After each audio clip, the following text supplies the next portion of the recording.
There'll be an extra fee for that.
It's finally time to meet up with everyone!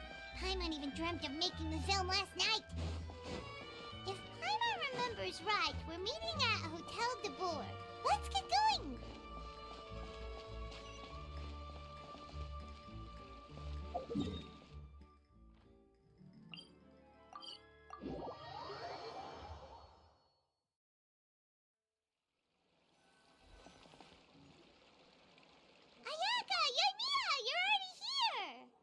Good morning. Xavier said yesterday afternoon went well. Yeah, and how about you, Ayaka? What were you up to yesterday? After we split up, Ayato went to see Udex Nervillette at the Palais Mermonia. I was originally thinking of going with him, but he said he could manage it himself. He told me to go see the sights around Fontaine and to enjoy the local culture. So I rode the aqua bus with Yoimiya and visited the opera house on Aranias Island. Yeah, you wouldn't believe what we saw there! 2 mechanical puppets that were dancing together! You've already seen them, right?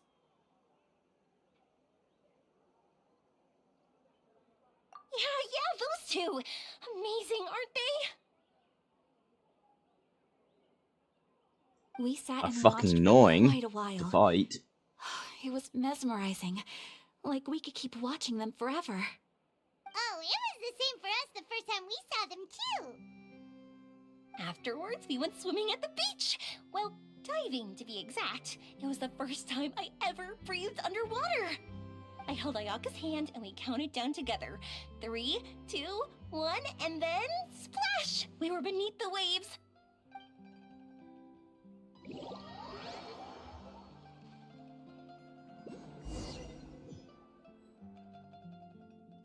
At first, I didn't dare to open my mouth. But once I couldn't hold my breath any longer, I decided to take a big breath in. Turns out the water wasn't as salty as I imagined. It didn't really taste like anything at all. Before I knew it, I was breathing like normal down there. It was an amazing feeling. Ayaka said I was too nervous and needed to loosen my grip. She got used to everything way faster than I did. I knew that the Traveler could do it, so I had no doubt we could do it too. That helped me feel at ease as soon as we dove in. The underwater world in Fontaine truly is beautiful. I love seeing the romaritime flowers blossoming underwater, like little candles lighting up the streets at night. Yeah, and there were so many creatures that we've never seen in Inazuma. Like those fish that shimmer like a sword blade. Whoosh! Oh, and those big fish that call when they see people. Ooh. Oh, you mean Hunter's Rays and Blubber Beasts. I just love the name Blubber Beast. Just wait till Pops and the others hear about this. They probably won't believe a word I say.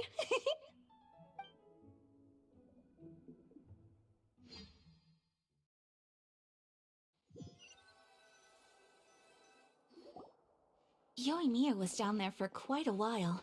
It was dark before we finally rode the aquabus back to the city. I figured she'd want to sleep in today. Yeah, even I was worried I wouldn't be able to get up. I still felt like I was drifting in the waves when I went to sleep last night.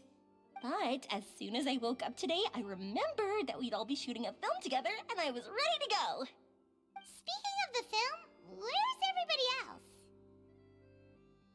My brother and Xavier were speaking to the restaurant owner about using the place as a filming location. They should be here soon. As for the others, We're here. Please excuse my tardiness. I just finished the Special Patrol's 6-mile morning jog. Wait, 6 miles? I'm so tired. I heard you all chatting, so I decided to come down.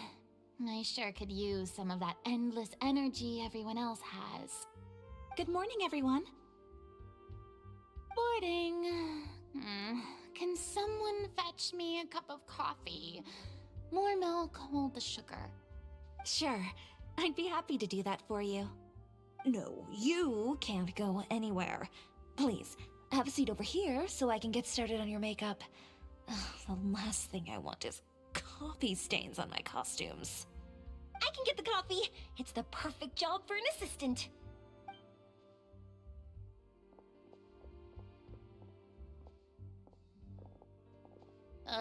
So much energy.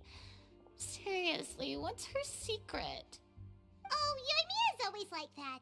But you sure look exhausted, Farina. It's because you're not used to waking up so early, huh? Of course not. I spent the whole night reading the novel from cover to cover, marking sections that either need to be omitted or adapted.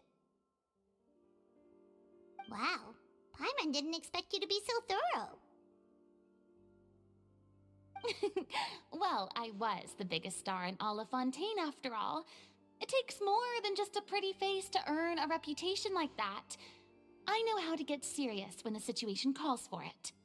I went all out when I was acting as an Archon, so why wouldn't I do the same for my own life? Here's your coffee, Director Farina.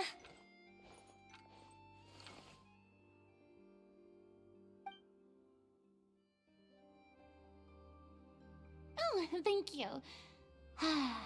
The sound of being called director and the aroma of coffee feels almost as refreshing as hearing the birds chirping in the morning. Oh, it seems everyone has managed to arrive on time. We've reached an agreement with the restaurant owner. We are free to use the second floor to shoot our film. Really? That's great! He is really looking forward to our film, and hopes that providing his restaurant as a filming location will attract more customers. Well then, Mr. Xavier, I'll leave the rest to you. Okay, thanks. First, I'd like to introduce our new members. This is our prop manager, Veronique. She'll be in charge of all the film's props and items. And this is Bonneau, our lighting technician. He'll be in charge of lighting and illumination to set up each scene's atmosphere. Wow, sure feels like we have some real professionals joining the crew now. First of all, please allow me to first express my sincerest gratitude to everyone in the crew. When my investor informed me yesterday that he wouldn't be able to provide the funds, I really thought that this was the nail in the coffin for this film. I had no idea that I'd find so many people willing to help me on such short notice. Thank you. Thank you all from the bottom of my heart. No need to be so cordial, Mr. Xavier. We're all honored to be a part of this. Your works made a profound impression on me when I saw them back in Inazuma. I am sure that someday, this film will be remembered as a prime example of cultural exchange between Fontaine and Inazuma. Yes, the story is the reason I agreed to join. I can't bear to even imagine what this film would look like without the very best director.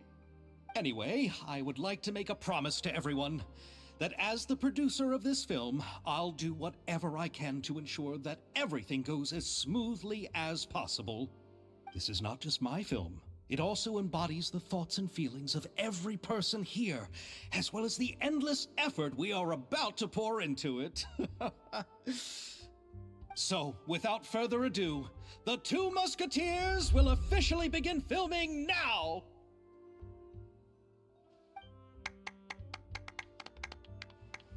You may take it from here, Director Farina. All right, listen up, everyone.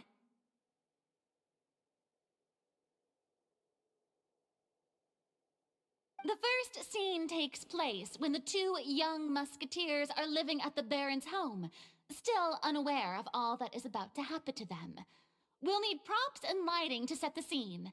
Our lead actors can go get their makeup done, and extras, please take this time to go over your positions. Whoa. Seems Farina's really kicking things into gear as the director. Is everyone clear? I don't want anyone traipsing around the set like umbrella finches. All right, cameras will start rolling as soon as the set is ready. Let's make a film that'll make some serious waves in Fontaine. Not the kind of waves that drown people. I mean, the good kind of waves. Seems like she's still a bit traumatized by that. Anyway, let's go see if there's anything we can do to help.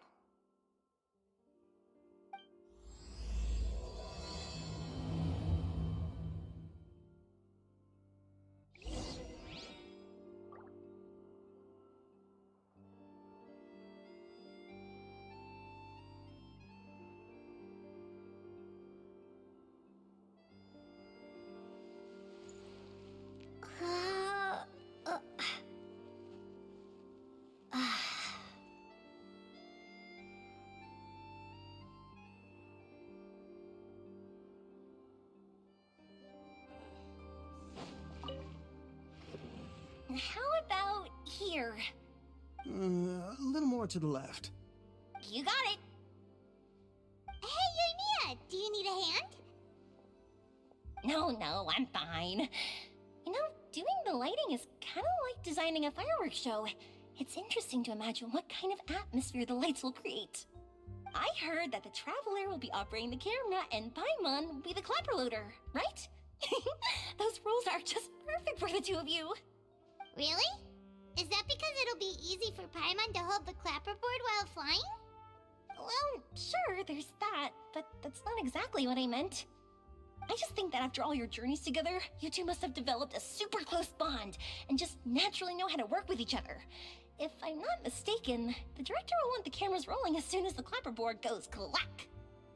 Oh, I see. It's amazing to see the magic behind filmmaking. Yoimiya, we need lights over there too. Oh, on it! I've got to get back to work. Chat with you later. Oh, it's exciting to see so many people working together to bring the film to life.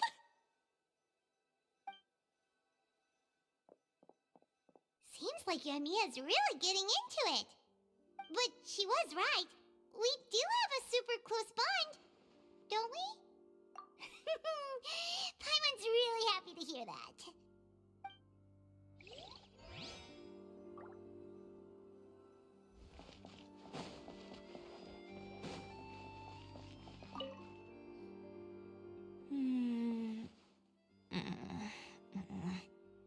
Ayaka has mentioned you to me before. She said that you two were great friends when you were kids. No talking. I'm thinking about how to do your eyeshadow. Ah, yes. To help me really look the part. To achieve a more young and naive look for this scene. Are you saying the wrinkles around my eyes are too deep? You just have too much of a calculating look in your eyes. You sure don't mince your words. It seems you really haven't changed much. Quiet.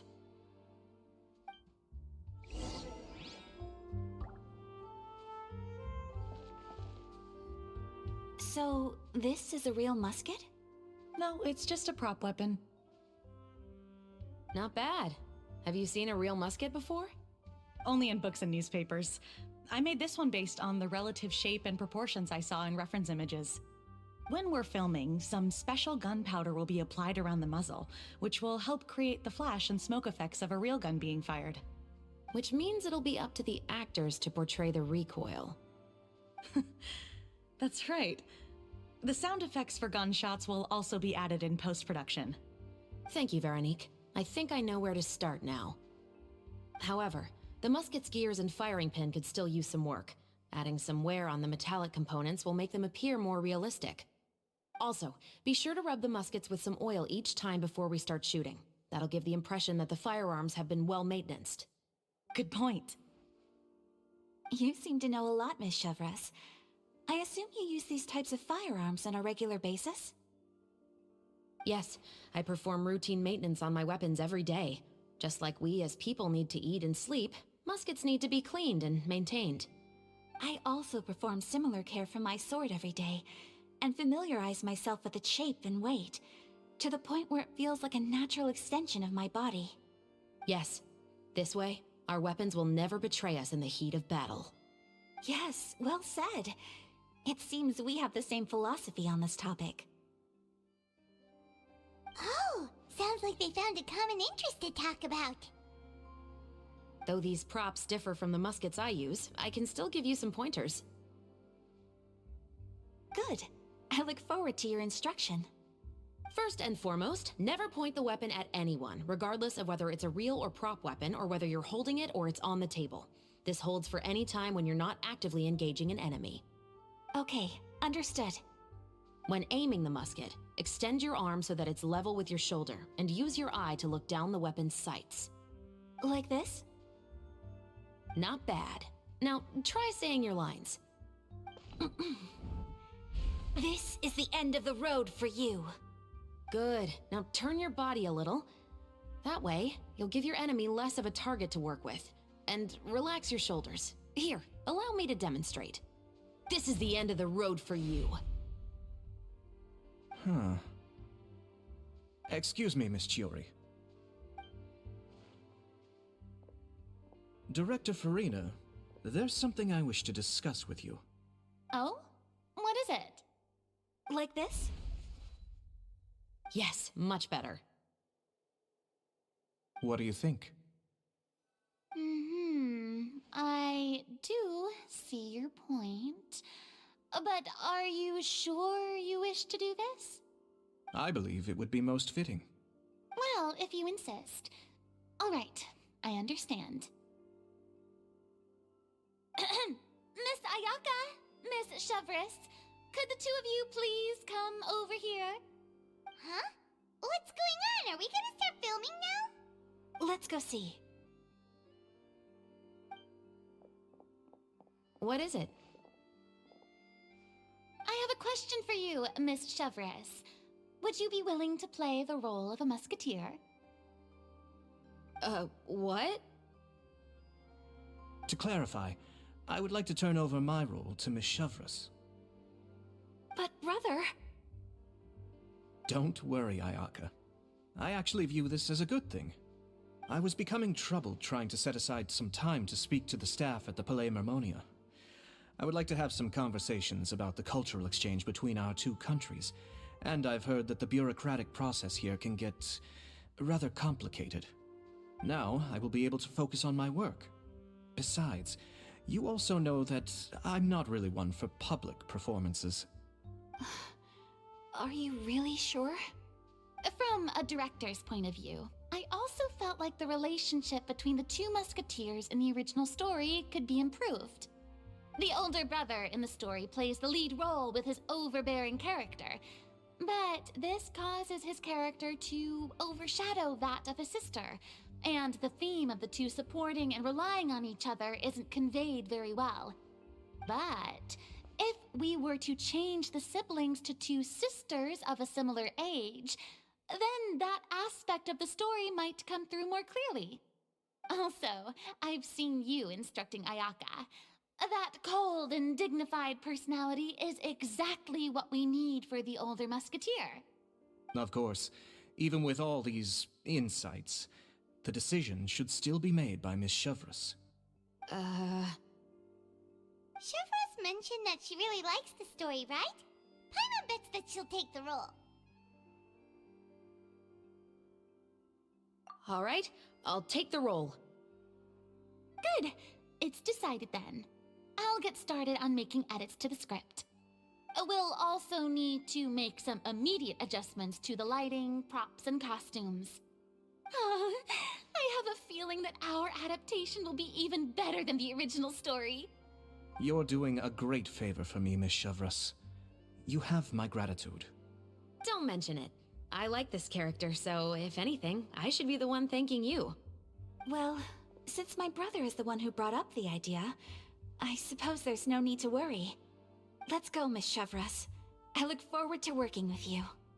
Please, just call me Chevreuse.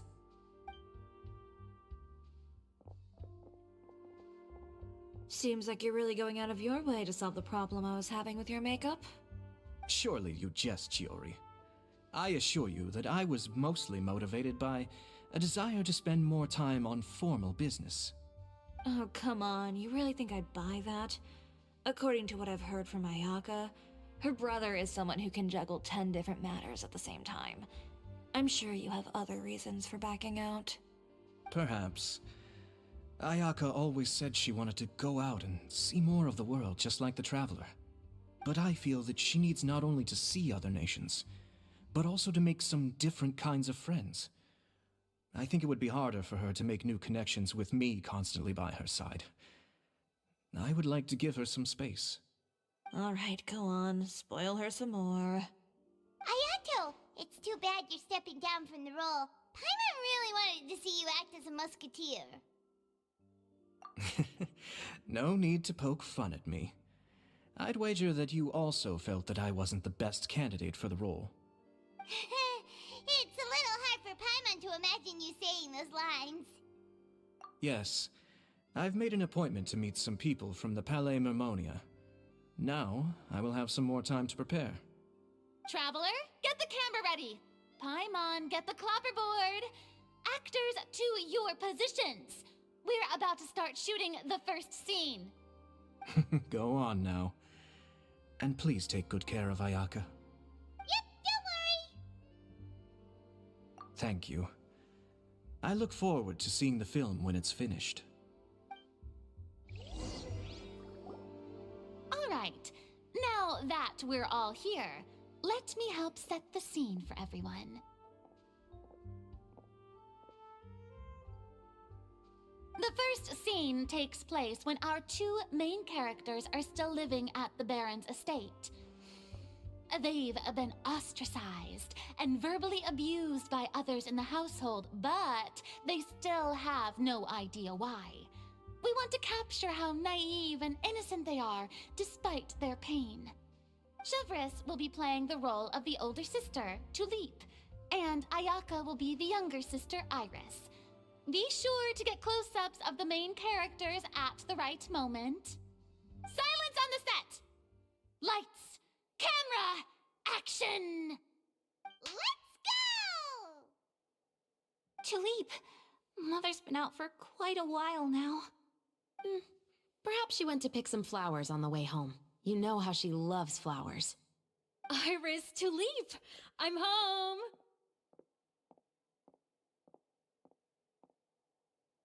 Mother! You were out for so long, we were beginning to worry about you. Oh, I'm sorry, but I'm back now, safe and sound. Here, I brought your favorite treat. Apple turnovers. Mother, what are those bruises on your hand? Huh? What bruises? Oh, I must have bumped into something while I was working yesterday. But I didn't notice them this morning. Then perhaps they're from when I accidentally tripped when I was out just now. By the way, did you have fun playing at home? What's the matter, Iris? Well, we've realized that no one really wants to play with us. They even took Iris's doll and spat at us. And they even called us names. They said we were... Shh. It's all right. Don't worry. Girl, it doesn't matter what anyone says. Don't listen to them. No one can define you with such words. You both have wonderful lives ahead of you. Just like your names. You will both blossom like beautiful flowers. Maybe your time to blossom hasn't quite come yet, but one day, you two will bloom more beautifully than anything else. Don't let the soil you're in now ruin your future beauty. Understand? My dear daughters. And cut! Not bad. The actors' emotions were all on point. Let's keep that take. Also, if our clapper loader could avoid shouting at the start of the scene next time.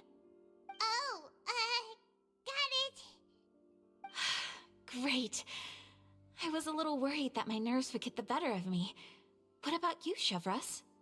I felt fine. The lines weren't too difficult at all. Seems like Farina must have adapted the role nicely. You two were great. I couldn't tell it was your first time acting in a film.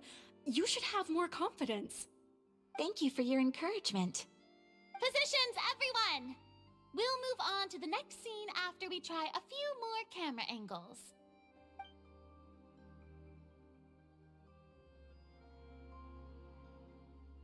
This scene is when our two characters return home, only to discover their mother has been murdered. Ready? Lights! Camera! Action! Mother, we're back. Mother?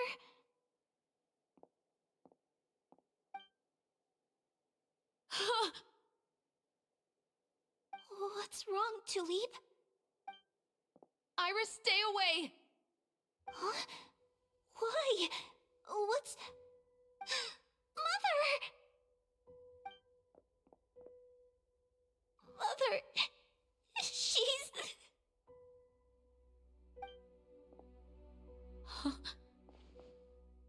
There's poison in this cup. Huh?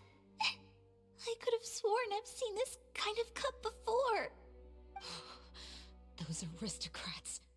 They didn't even try to cover up their actions.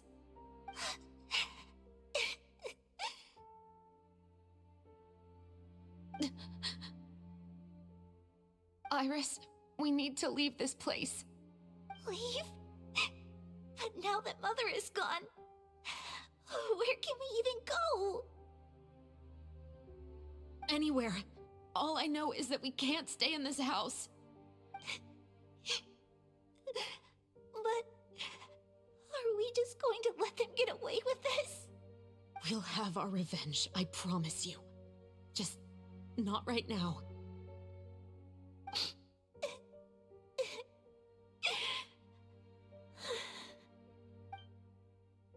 Come on, let's go. No, wait. We can't just leave Mother here like this. At least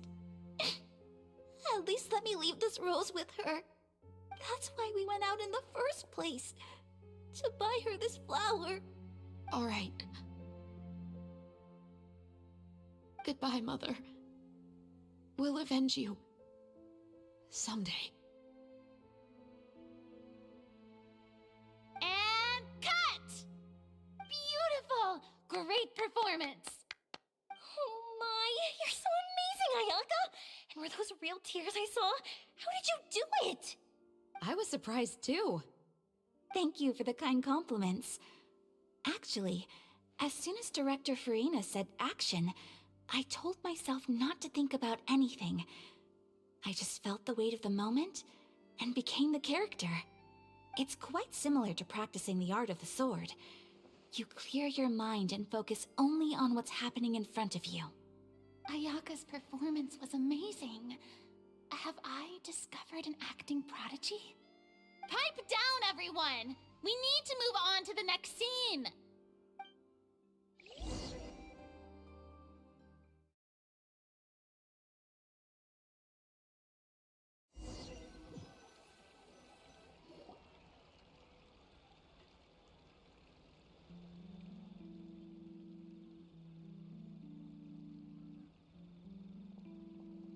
Huh? Are we done already? But Paimon wants to keep playing with the clapperboard. How do you feel, Traveler? Is your arm sore from holding the camera all day? Good work, you two. You too, Shivers. You were quite the actress today. I've read this novel many times before. I have a good grasp of my character's mindset. Anyway, do you remember my request from yesterday? Oh, right! We were having so much fun that Paimon nearly forgot!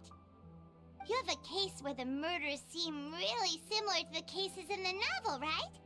So, how are they similar exactly? In the story, the main characters grow up to become two musketeers, always using their guns to carry out their revenge. And on each of the victims, they place a rainbow rose as a signal that they've returned. Yes, that's correct. We found rainbow roses just like in the novel. Seems like you're connecting the dots now. Oh, that does sound pretty concerning. Especially after seeing the script today. Oh, now Paimon can't stop wondering what kind of ulterior motive the murderer might have. What do you think, Traveler? You're smart. Paimon wants to hear your thoughts. Good.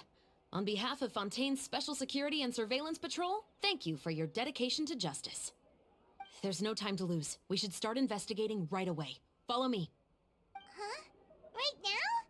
But we just got done filming all day. Paimon's so tired. The most valuable intel always comes after nightfall. They are like small, remote islands in the middle of the sea. If you don't stay vigilant, you will pass right by them in the fog. That's how one of my favorite books always puts it, at least. So, where are we going right now? Let's start by checking out some workshops that sell mechanical components. If the culprit is making their own weapons, it's very likely that they'll visit those sort of places.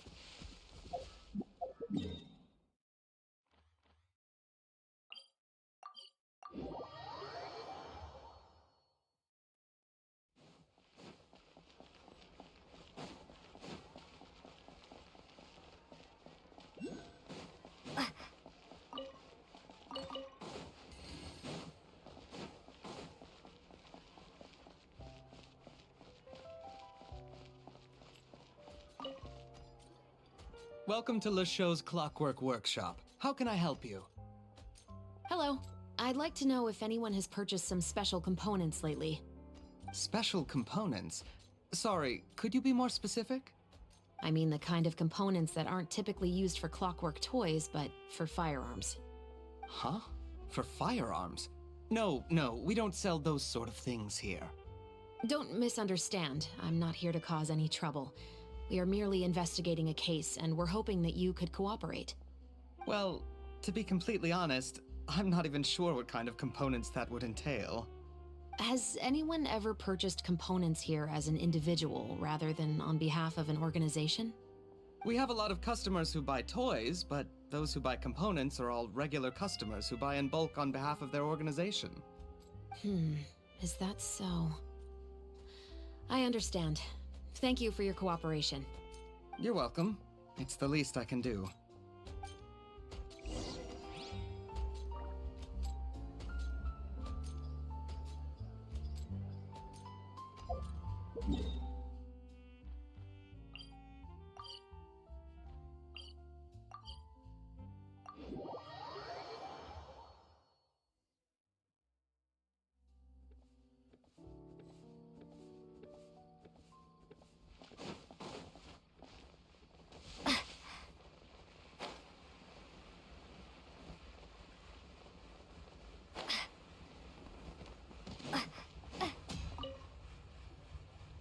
Oh, hey, Chevris. Run out of oil for your musket again? Hello, Estelle. I want to know if anyone has come to your shop recently to order some firearm components. Oh, is this another case? Let me think. I don't think so. Some people have requested that I make some prop guns for the Fontanalia Film Festival, but I refused all of those requests. Oh? Why's that?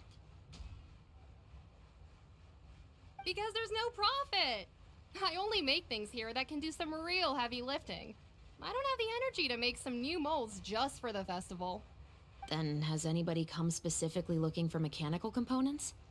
Well, I usually sell off my scrap to the Fleuve Cendre. I don't typically give them to one specific person. I understand. Thanks for your cooperation. Don't mention it. Always happy to have the Musketeers' patronage. Seems like we haven't found any leads to go off yet. Yeah, unfortunately. All right, let's head to Fleuve Cendre next. Huh? Are you sure? People might not be so thrilled to see the captain of the special patrol there. You think so, huh? Then I guess you don't know. Huh? Know what? That I grew up in Fleuve Cendre.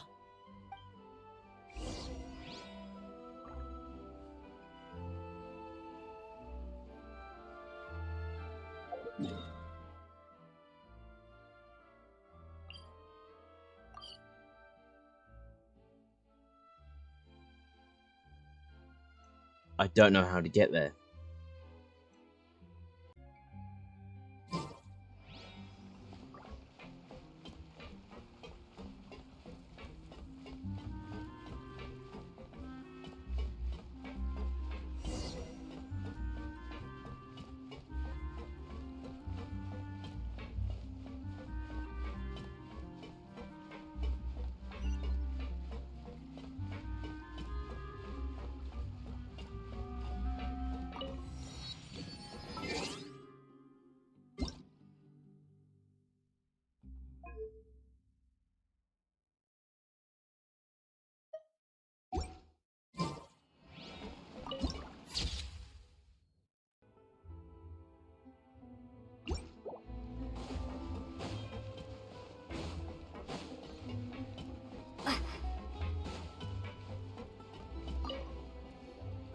Hello, I'd like to ask some questions.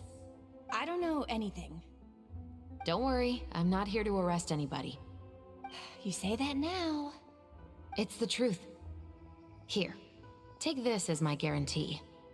Wait, did Paimon just see what she thinks she saw? Is the captain of the special patrol bribing a citizen?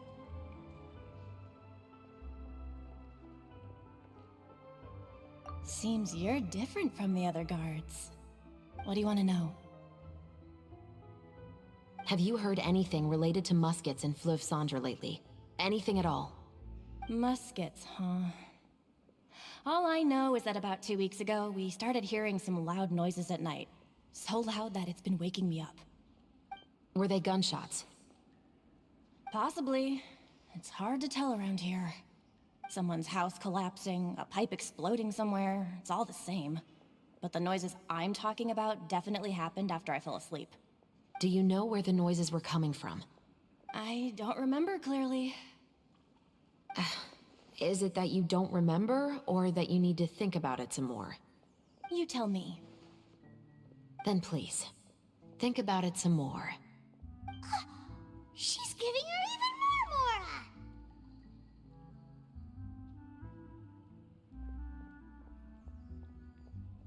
The noises came from the end of the Southern Waterway. I came out and had a look for myself when I wasn't sleeping well, but I didn't dare get too close. That's all I know. All right, I'll take your word for it. Thanks for the pâte de fruits.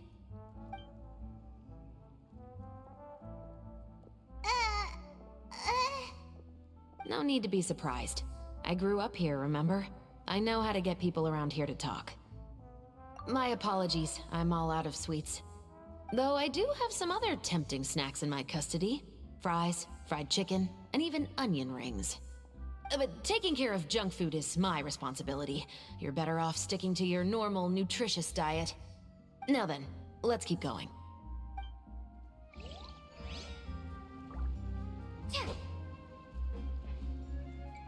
Bitch! Gimme.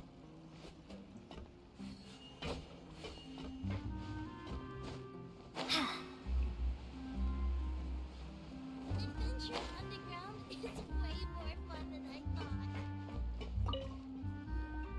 It's been a while, Tetro. Please, just get on with your request. I want to know if you've heard anybody talking about muskets lately. Information isn't free, you know. I've heard that bandits have been extremely active in the countryside recently, and they've been affecting the delivery of goods to Poisson. I can allocate some more manpower to help out with that problem. What do you say? You're still as helpful as ever. One of our men got drunk at dinner about a month ago and lost his gun. 3 days later, it turned up in the corner here. What's weird about that? He just forgot where he put it, right? This is Fleuve Cendre, my friend. Anything of value left in the tavern won't ever make it to the next day. But that gun turned out to be an exception. It didn't get any new wear and tear on it, and didn't even appear to have been fired. We were quite mystified as to what could have happened. I suspect it came back because the weapon was already known to the guards. You mean, a criminal was afraid the Marechaussee Phantom would use the shot marks to track them down? Maybe.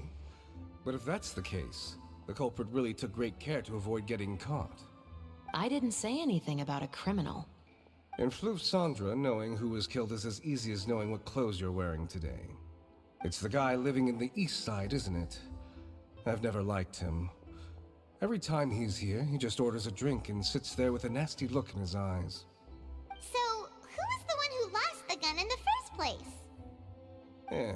Don't bother. Even if you ask, he wouldn't admit to owning a gun to some strangers. Not to mention the captain of the Special Security and Surveillance Patrol. He's right. I know you grew up here, Chevres. Even though you're on good terms with the Spina, you've still been gone too long. Not many people know you here now, and a lot of people don't like the Special Patrol. I know. So take my advice and don't show your face too much around here. It's for your own safety. I'll come and go as I please, and I'm afraid I'll be appearing more often due to my work. All right. Don't say I didn't warn you.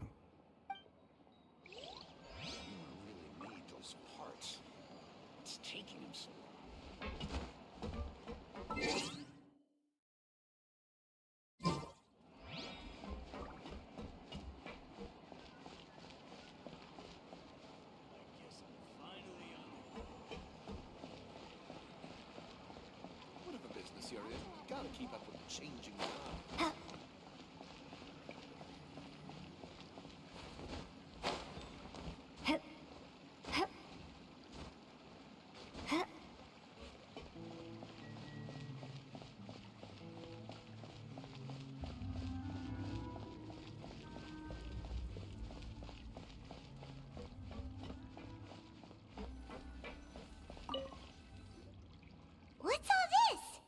Some broken planks and barrels, as well as some liquor bottles? Yes, but have a closer look, Paimon. Even though somebody has purposefully tried to clean them up, these are obviously marks from musket bullets. In other words, someone was here trying to improve their shot. They were using the barrels and bottles for target practice. Could it have been the killer? Your guess is as good as mine. Although many people at Fleuve Cendre own guns, few hide the fact from others. And even fewer would go to such lengths to hide markings from practice shots. Anyway, let's go. There might be more to this.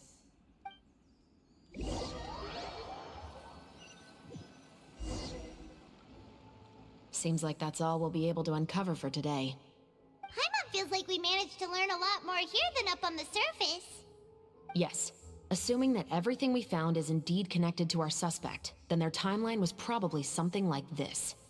A month ago, our suspect found a gun and took it home to disassemble it. Once he'd figured out its mechanics, he brought it back. In the following weeks, he used some parts to create his own makeshift musket and took it to the Fleuve Cendra for target practice. Then, a few days ago, he found his target and carried out the murder. Once the deed was done, he left a rainbow rose on the body, just like the scene in the novel. That all makes sense to Paimon, but we're still no closer to figuring out the killer's identity. The deceased was a resident of Fleuve Cendra. It's said that he was a poor, solitary man. Yeah, that's also something I'm trying to figure out. If we are indeed following the novel, and there's a story behind the murder, then this murder should be an act of vengeance. But according to our investigation, the deceased didn't have any enemies. He was no saint, but no one's heard of a rival who hated him enough to shoot him dead, much less care to leave a rose on his body. What message is the killer trying to convey, and to whom exactly? We've thoroughly investigated that possibility. He claims to have spent the whole day at the Opera House on the day of the murder, and the staff there have confirmed his account. Okay, so he has an alibi. Not only that, he lacks a credible motive as well. He has a family of his own, and both of his parents are still alive. I've looked into his records. He was adopted at the age of 6, and all the proper procedures were followed. There are also records of him at an orphanage before then. In the story, the mother of the 2 musketeers was murdered after the children turned 10. Of course, he could have changed the children's ages, but I don't want to assume anything without evidence. More importantly, I've also had a chat with him in person. He didn't seem like the kind of person who would pull the trigger to kill a man. Then, what should we do now? We have all this new information, but it doesn't help us move forward. Investigations take time. I didn't expect us to catch the culprit in just a single day. How about this? Let's spend the next few days filming with the crew. We can continue the investigation once we're done with the film. I'm sure that given time, new leads will present themselves. Wait, but weren't you saying Intel is like small, remote islands in the middle of the sea just a moment ago? Wouldn't you just miss them if you were to stop looking? Ah, but the book had more than one reference to the islands, Paimon. Oh? What else did it say then? As long as you spend enough time sailing through the fog, you'll eventually come across an island.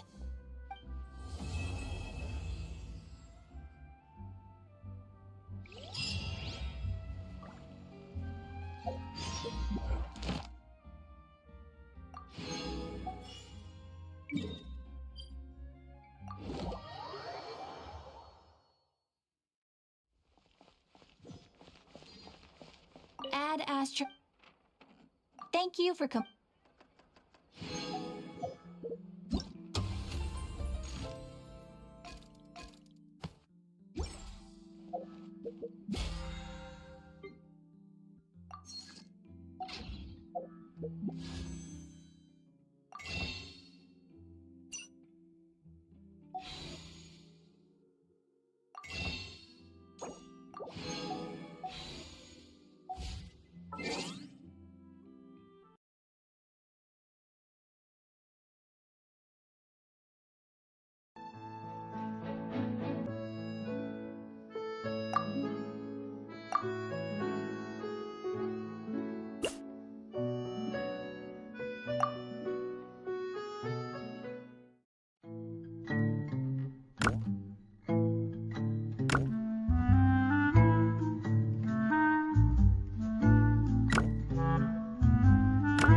schedule is jam-packed for the next couple of days, too.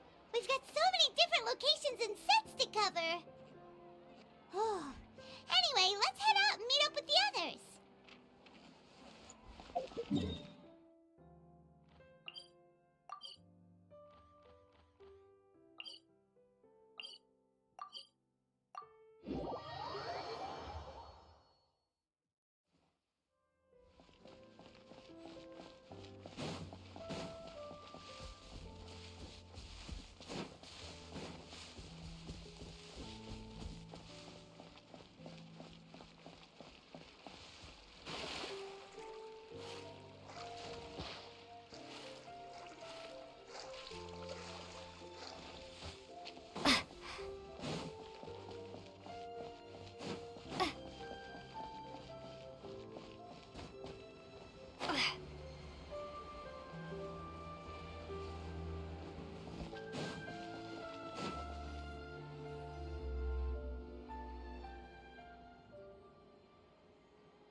Good work, everyone. We're looking to wrap with our two main ladies today. I can already smell our success. What do you mean, looking to wrap? Oh, aren't you the expert now?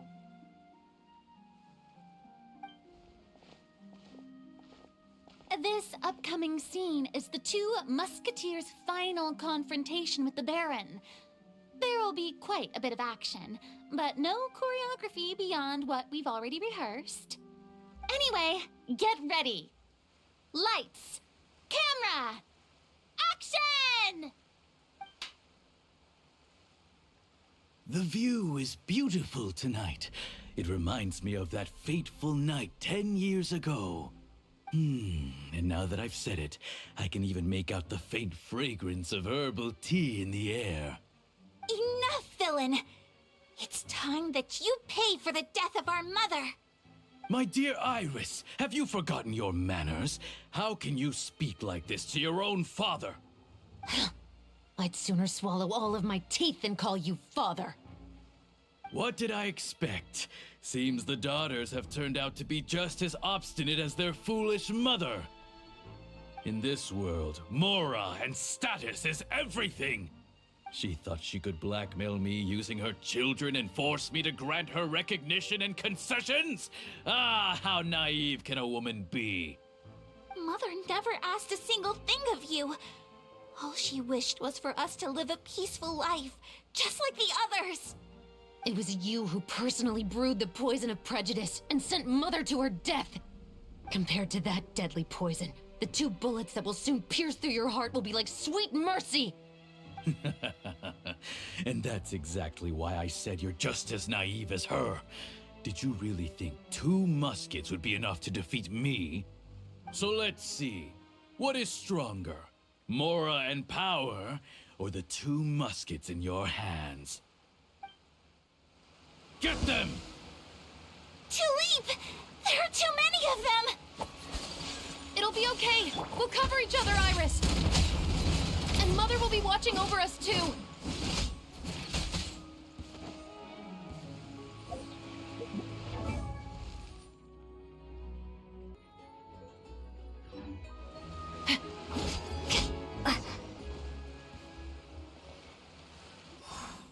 You've lost. To think I'd lose to my own 2 kids. We are no children of yours, and we'll never call that place our home. Then tell me, what did you do all this for? You lost your mother, and will soon kill your father as well. What will you gain in the end, other than sentences for your crimes? We will gain our long-awaited justice.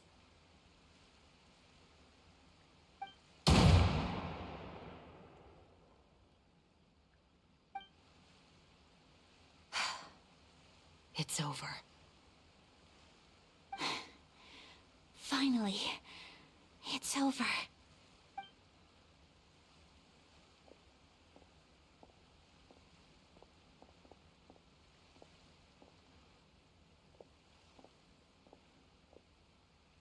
So, where will you go now, Tulip? I'm not too sure, Iris. Maybe somewhere with lots of flowers? After all, Mother always did love going where the blossoms were. What about you? I want to go visit Mother's grave. Yeah, that's not a bad idea. Huh? Tulip, look! What is it? It's Mother's favorite. The rainbow rose. Look, it's blooming again.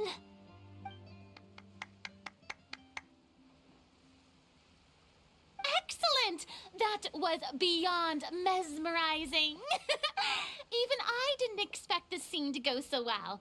And we got it in a single take. All right, everyone. We've got a wrap for Tulip and Iris. Congratulations, Ayaka and Chevres! Thank you. I didn't expect our parts to wrap so quickly. I wish I could savor the experience for just a bit longer. Paimon totally understands. Paimon's not ready to say goodbye to the clapperboard either. Filming has really been a lot of fun. You were great too, Chevres. The way you said, long-awaited justice. It gave Paimon chills. That is indeed my favorite line in the whole book. I still remember trying to act it out in my room the first few times I read it. Whoa, Paimon would have never guessed you're that type. Who doesn't like stories where the guilty are punished and justice prevails over evil? Don't forget, I'm the captain of the Special Security and Surveillance Patrol. Captain, I have something urgent to report. Please excuse me, everyone. I'll be back in just a moment. It's okay, don't worry about us.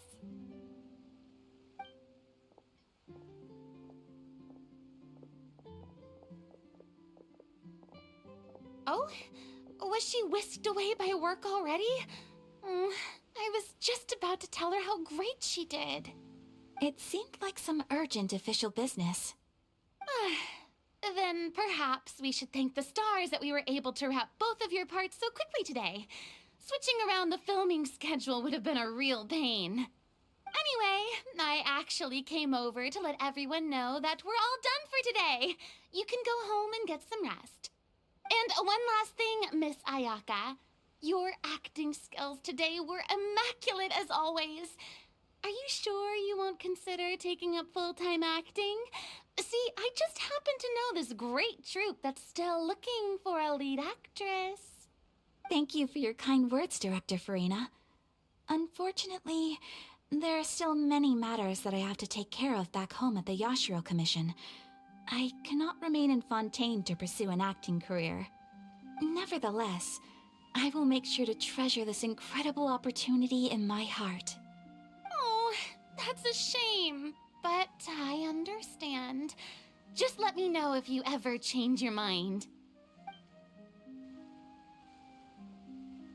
I believe it's also about time for me to take my leave. But hopefully I'll see you on set over the next few days. Even though my part's wrapped, I'd still like to swing by and help out the crew. See you tomorrow, Traveler and Paimon. Yep, see you tomorrow! Well, what should we do next? Maybe we'll go investigate the case some more with Chevres today. Traveler, Paimon, please come with me. Huh? Where are we going? You could say that our ship has finally chanced upon one of those small, remote islands of intel.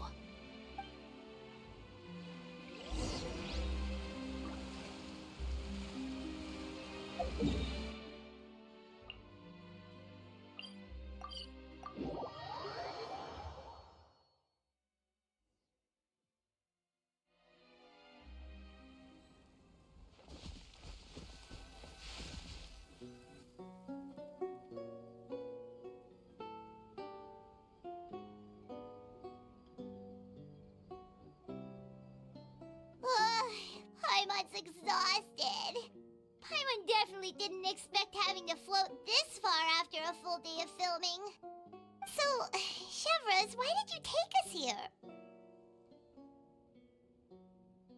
Affirmative. It wasn't anything conclusive, but it should show us a clear way forward. Have you ever heard of someone by the name of Emily? Oh, you mean that famous perfumer? She's a good friend of mine. She's lent me her aid several times in the past to resolve some difficult cases. After I discovered the rainbow rose at the scene of the murder, I sent it to her.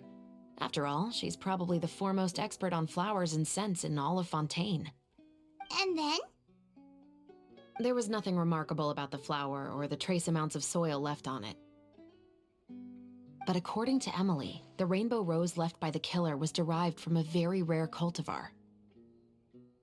Huh. Paimon didn't know that there were different varieties of rainbow rose. Paimon just thought they grew everywhere in the wild. Flowers that are deliberately cultivated will always show some different features from those that bloom in the wild. We already knew that the rose left at the scene belonged to a special cultivar, but with Emily's expertise, we were able to pinpoint the place where it was first picked from. Oh, Paimon gets it now. So whoever first planted that rainbow rose was probably the killer. Precisely. And after we checked what we learned against some sales records from the past, we discovered that there's only one person in all of Fontaine who could grow and sell this specific cultivar. Really? And who is it? It's the novelist. But didn't you say he had an alibi?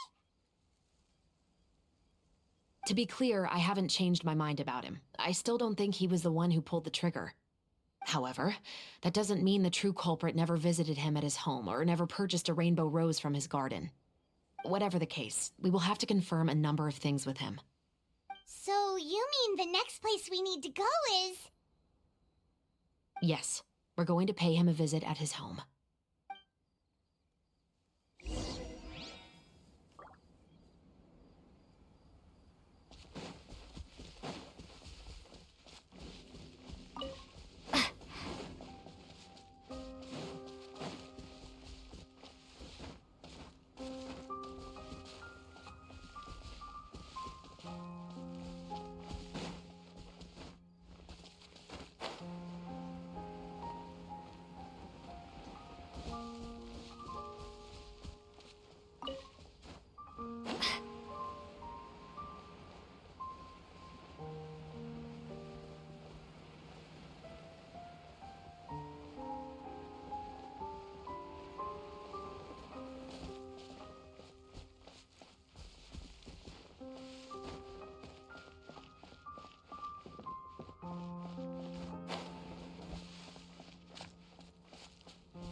That should be his house.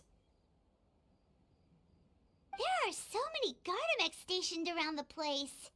That's pretty unusual, right?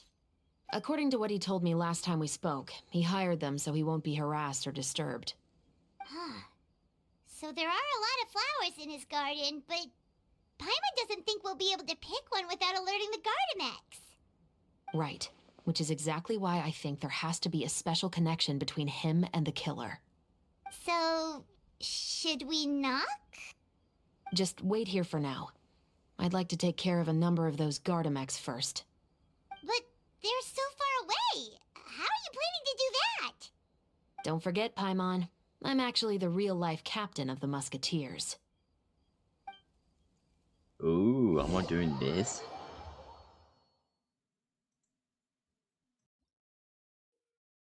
I am.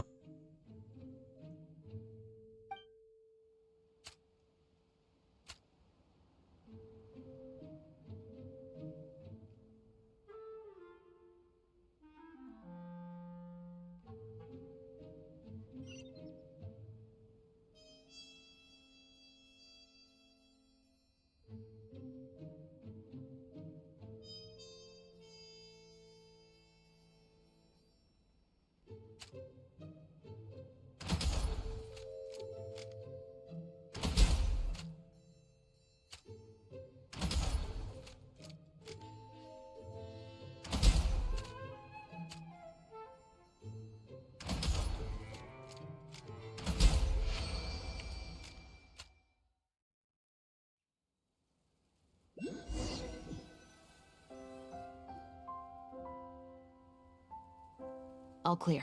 Let's go. Wait! Paimon's a little nervous now that we know he could be the killer. Can we go over our plan of action again? I'll go knock on the door and make sure it's safe inside. Once we're sure that we're in the clear, I'll ask him to come with us for a quick round of questioning at the guard's headquarters. But can't we just arrest him? We still have no evidence that he's the killer, or that he lent the killer any direct aid. Still, it would be appreciated if you could pick a rainbow rose from his garden for me while I'm talking to him. It'll help the Marachose Phantom confirm Emily's theory. Sure, no problem. Just be careful, Chevros.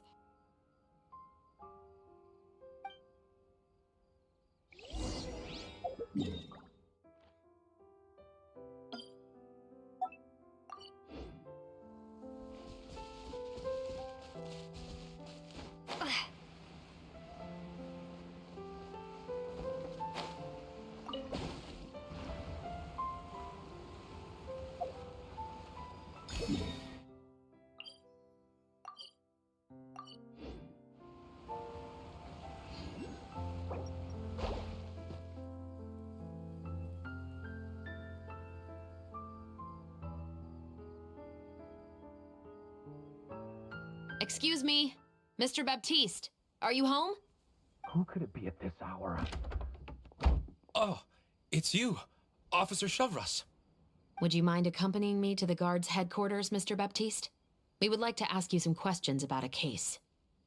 Oh, is it still regarding the murder case from before? I cannot confirm or deny that at this time. So it is then.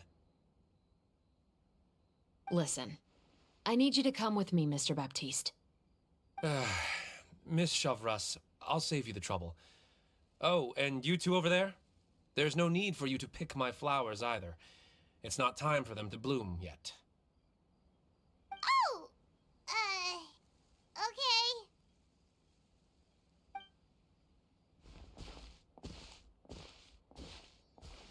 By saving me the trouble, you mean... I will confess. I was the killer. Huh? He just admitted he's guilty! Please relax, everyone. I'm not armed. The musket you're looking for has been buried in my backyard. Then it's my responsibility to inform you, Mr. Baptiste, that everything you say right now will be used as evidence for the inevitable trial. Yes, I am perfectly aware of that. I must say, I hate this feeling. Oh? Is it because I confessed? Or because you've been proven wrong? Both, I suppose.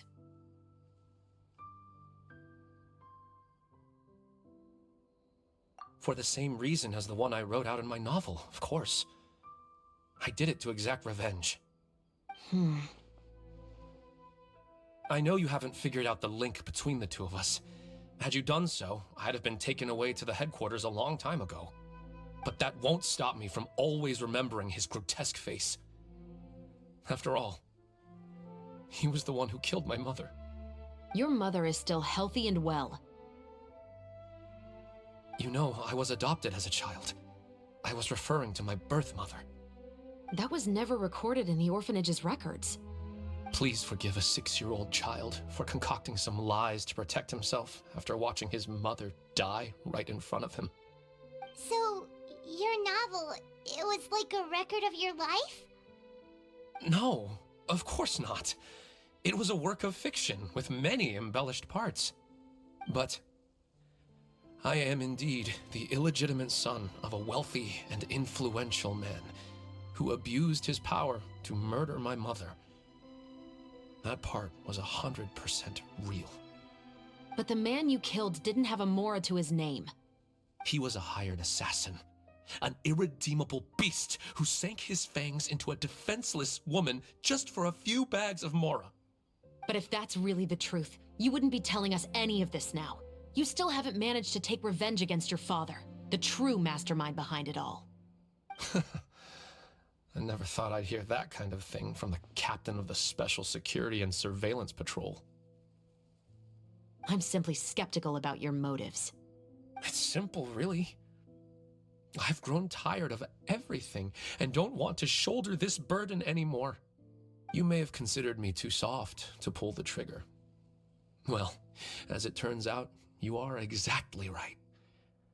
I've become overwhelmed by the aftermath of the murder. So you're going to call a stop to your revenge, just like that? The true mastermind is too rich and too powerful for me. I've accepted that I will never be able to avenge my mother alone. And so what? The characters in your book never gave up. Now, Officer Shavras, I'm the one who has killed a man, aren't I? Are you trying to convince me to commit another crime? What's your father's name? How do you plan to prove the veracity of all of your claims? Well, I'd like to speak with you privately. Sure. Why don't we speak privately at the guard's headquarters? No, it has to be here. I must ensure that we won't be overheard. Fine. Let's talk here. When I said won't be overheard, I meant by anyone. I would like to speak with you and you alone.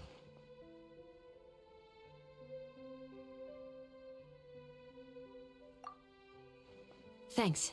I appreciate it. Please stay safe, Shavras.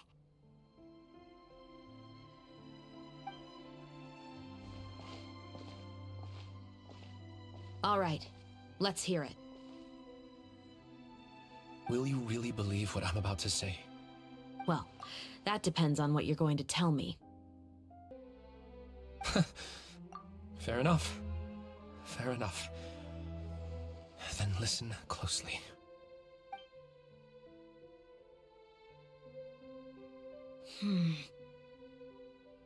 So that's how it's all connected. So, it seems you believe me after all. Do you want me to go public with this? No, of course not. At least, not right now. Then why did you bother telling me? You've read my work. What do you think? Even if you were to go public with all of this right now, he'd simply deny everything. It's been too long. Almost 20 years. Anything that could be used as evidence has long faded away. Even if there might have been a solitary island of truth once upon a time, it has long sunk beneath the waves by now. Justice will never find him. Not if you don't try. I know that as the captain of the Special Security and Surveillance Patrol, you will always stand on the side of justice. But do you really think a cushy life in prison really constitutes justice for him? I bet he could lead an extremely comfortable life in the fortress of Meripede. What are you trying to say? I've been observing you from a distance. Your portrayal of the musketeer was exquisite. Pull the trigger of justice against him. Let the villain get what he deserves. You want me to let you go so you may complete your revenge? No, Officer Shavras. I know that would be impossible. No. What I'd like is for you to perform the deed on my behalf. Oh, Shavras sure is taking her time. What could they be talking about anyway? Oh, Paimon's worried. What if he decided to attack her?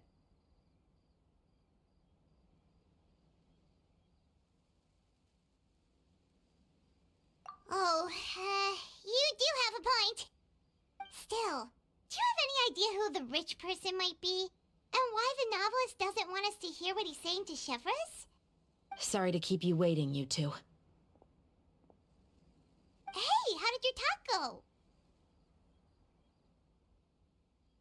I've already sent someone to escort Baptiste back to the headquarters for questioning. He wasn't lying about the musket. It was indeed buried in his backyard. But what about the name? Did he tell you the name of the rich guy? Yes, he did. But for now, I have to return to the Special Patrol. There are still a few loose ends I need to tie up.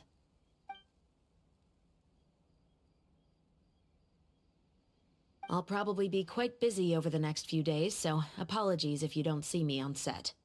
All right, Paimon understands if you can't tell us everything you know. We'll just keep an eye on the Steambird then. Actually, there's still something else I need your help with.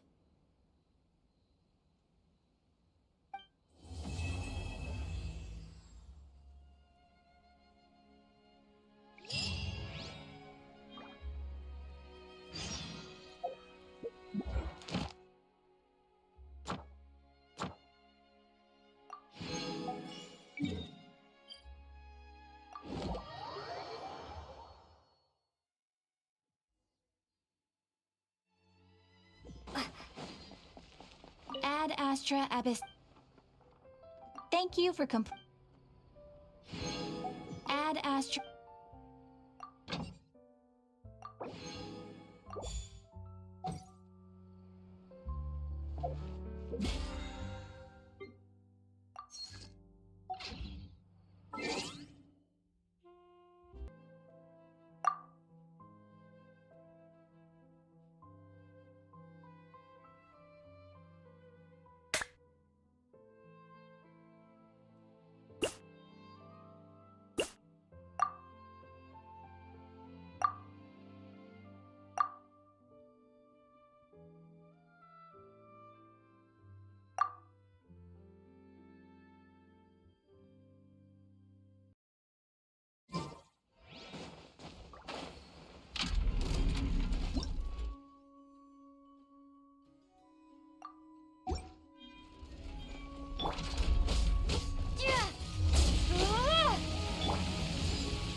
No one escapes my...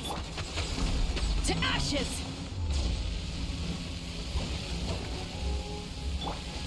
Let the show begin.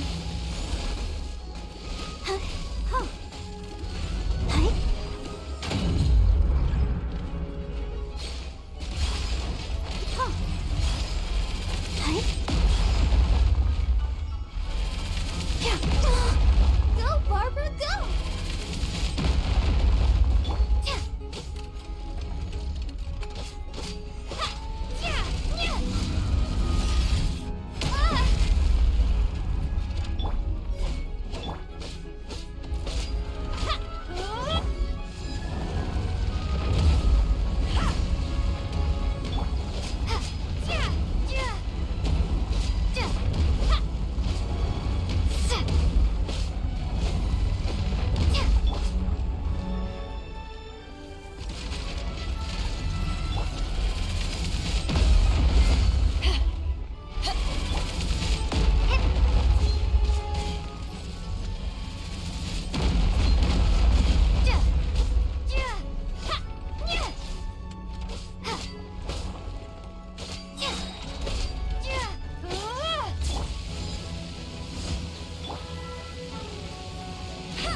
Windblade!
chevres since that night at Baptiste's place. Well, guess there's no point in worrying about it now. Let's go join up with the others.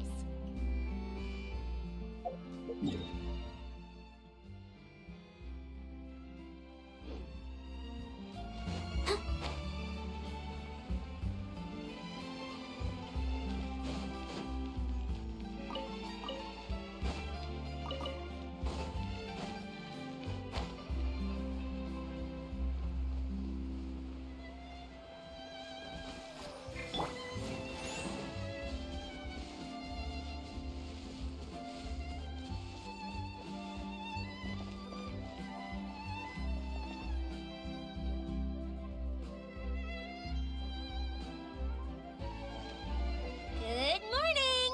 Hayaka and I were just talking about you. Well, that didn't work properly.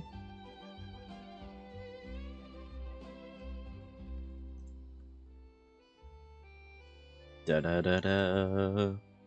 Is Chevres still not joining us today? Probably not. We haven't seen her either. Huh? That's such a pity. Director Farina said that we've only got a few small scenes left before wrapping up the entire thing. She even said that she'll get me into a couple scenes, so everyone will have a chance to shine in front of the camera. We were also planning on having a victory feast once we're all finished filming. You can join us, right? Yeah, sure. If only Chevros was here. I still haven't taken a photo with her. I'm afraid that can't be helped. Those special patrol folks are like phantoms when they've got a case on their hands. But to be honest, I'm even more concerned by what I read in the Steambird earlier this morning. It said that the killer in the murder case was none other than the author of the Two Musketeers. Oh yeah, I heard about that too. He came forward and confessed his crimes, but gave no explanation as to why he pulled the trigger. We didn't know about this case at all when we joined the film. Is it going to affect the reception of our work? From a pure publicity standpoint, this will draw a lot more attention to our film. I have to say, though, that no director can be perfectly comfortable with garnering attention through means other than artistic skill. To be fair, I feel like that ship sailed the moment you allowed yourself to be named as the director on our posters. It's not my fault that I'm super popular. What was that saying again? My popularity has, Sunk to an all-time low? spread to the four corners of Tibet.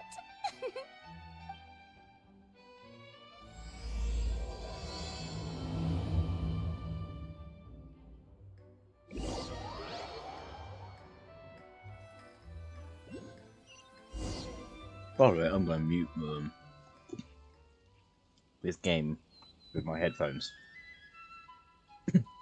Again. Excuse me, everyone. Xavier! Feels like it's been ages since we last saw you. I've been talking non-stop with the Film Association, and I'm absolutely swamped trying to coordinate the film's marketing. So forgive me for not being around more often, but please believe me when I say that I will make sure everyone's hard work gets the exposure it deserves. Oh, seems like you've been fighting your own battles. Yes, that's one way to put it.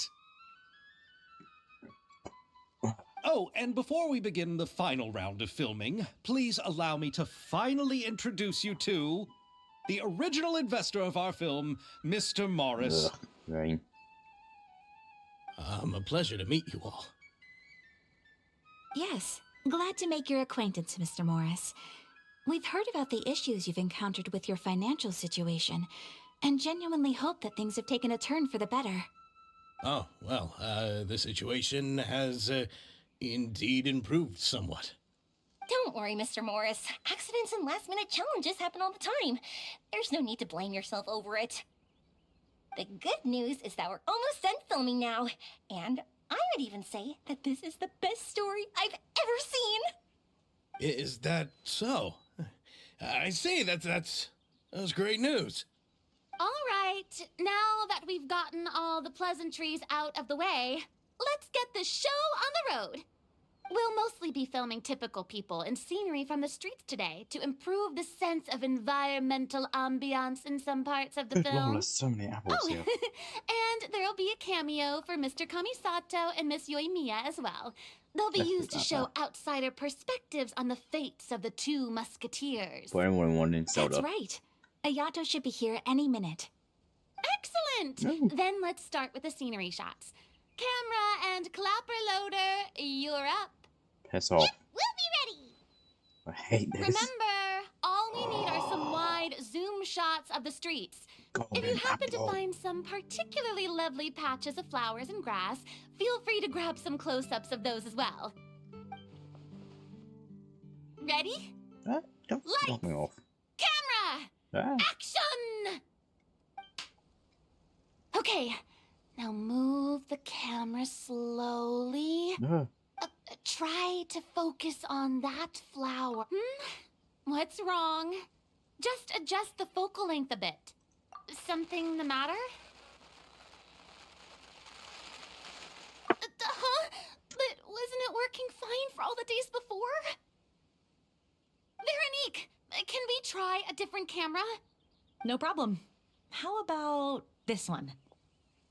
All right, let's give it another try. Lights, camera, action! Someone tampered with all the cameras. Don't tell me. This one is broken too? Veronique, do we have any other spare ones we can use? I'm afraid we only brought these two today. What? Then go find a workshop to get them repaired right away. Oh, and you too, Bono. Go find our... On it. God, I hate her. Greetings, everyone. My apologies for the delay.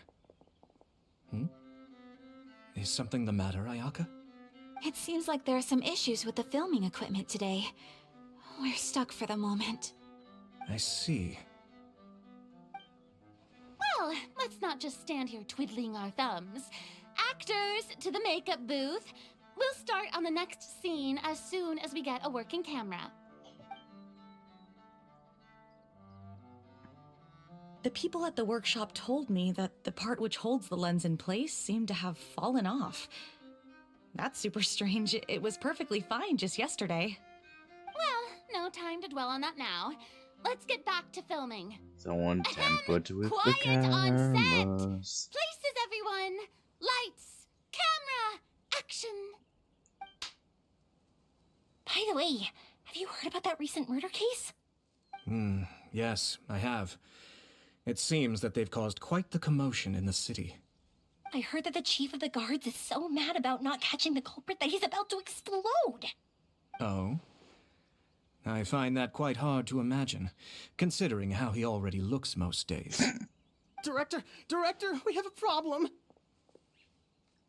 Oh, we're in the middle of a take! Couldn't you wait until we wrapped up this scene? No, Director, our film, all the finalized film that we've been keeping in the case has disappeared. What did you say?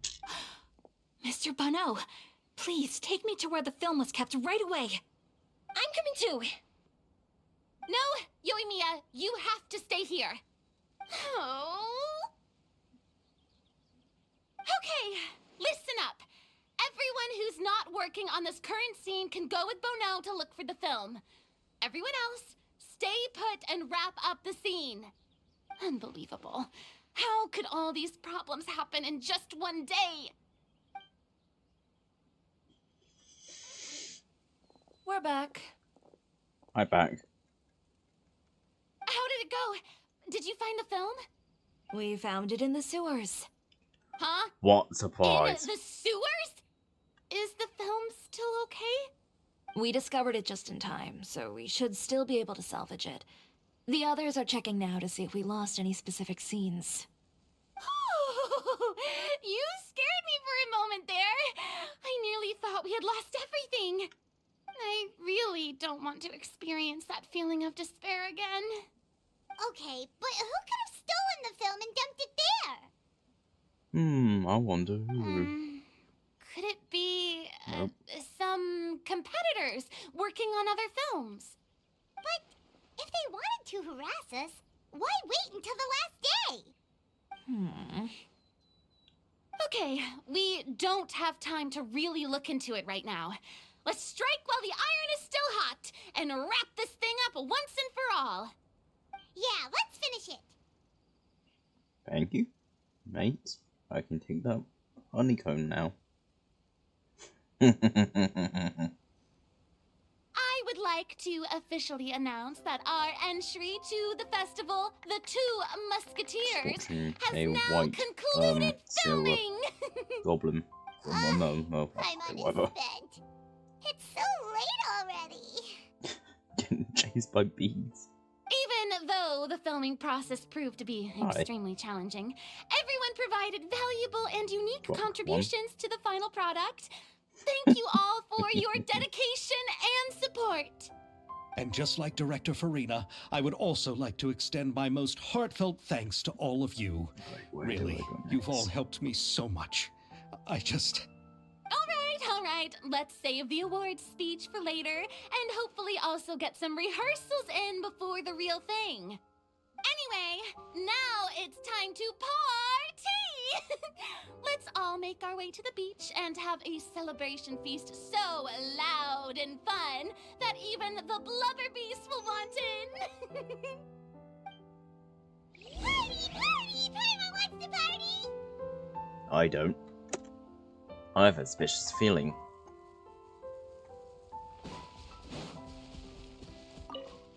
So I'll be taking these. Hi, bud.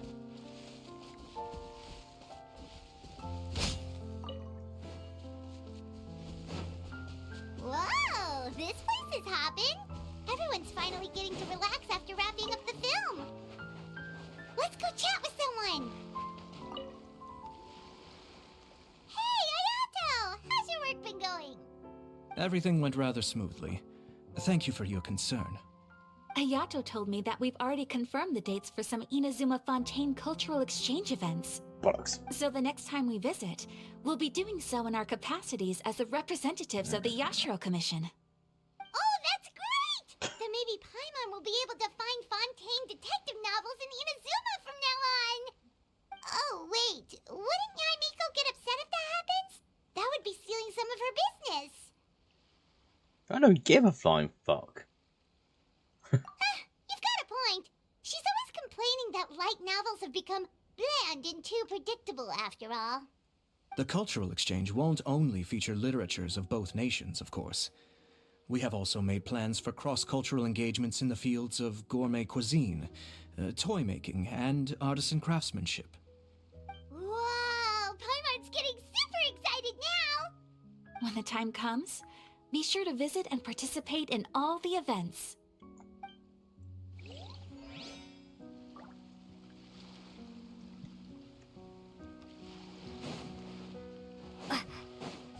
Arr.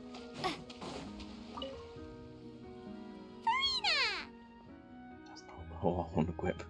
Oh, my darling clapper loader and camera operator. You've both worked really hard. Paimon thinks you worked even harder than us. Honestly, Paimon was getting a little tired of playing with the clapperboard by the end of it. Worst of all, Paimon started having dreams of you shouting, "Lights, camera, action!" into Paimon's ears. The actual dream can't even start until you've yelled that. Hey, if anything, shouldn't I be more grand and delightful than your dreams? We've been through so much together, and that's how your brain remembers me? Yes. That's not Paimon's fault. We've just used the clapperboard too much lately. Anyway, what's most important is that we've wrapped the film. I'm pretty confident that we'll take first prize. It won't. It won't. Hey, no need to mention the official name. Wait, now that you mention it, if we did win the prize, would Farina just get a statue of herself? Come on, I don't need that kind of attention. Xavier can accept the reward on our behalf. But just imagine! Farina accepting the Farina Award and holding a Farina statue. I'm going back to my dessert now. You all can keep discussing that on your own.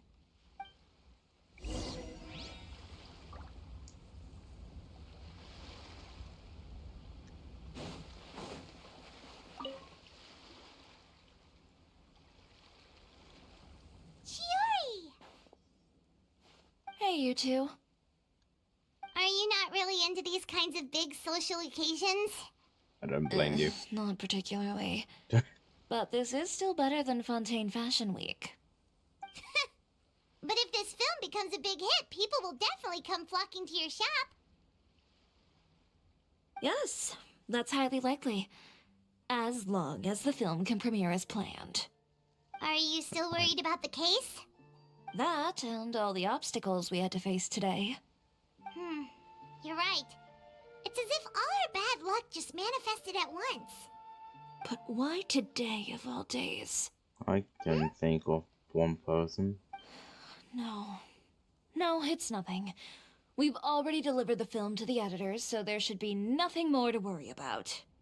How are you doing, Mr. Morris? You having a good time? Well, you could say that. Do you happen to know when the party is scheduled to end? Judging by how much fun everyone's having, I'd say probably not until well after midnight. Is there something that you still have to take care of at home, Mr. Morris? Oh, well, I'm just not a late night person, so I might take off shortly. Oh no! Silly me. I almost forgot something super important. Oh, what is it? I prepared a whole batch of fireworks for the party, but I forgot to bring them over from the warehouse. Fireworks, you say? Well, that's truly a pity. Sorry things didn't go as planned. Why are you nervous? Could you help me carry them over, Mr. Morris? I won't be able to fetch all of them by myself. Me? Are you sure that you can't find anyone else? I just wanted to make this a surprise for everyone. The warehouse isn't far from here. We'll be there in no time. Pretty please, Mr. Morris. These are some of the best fireworks I've ever made. So I also want you to see them before you leave. They're stunning. I promise that they'll be a once-in-a-lifetime experience that you'll never forget. But... It's okay. Just come with me. If we're sneaky enough, nobody else will see us leaving. All right. I have a suspicious The feeling. warehouse is right over here. I moved the fireworks there in advance, so it shouldn't be too much work bringing them back. It's still a ways away from the party. Sorry about that, Mr. Morris. It's probably because I'm used to carrying fireworks all the time, so it doesn't feel like a lot of work to me. I have a suspicious feeling that he is roaming free.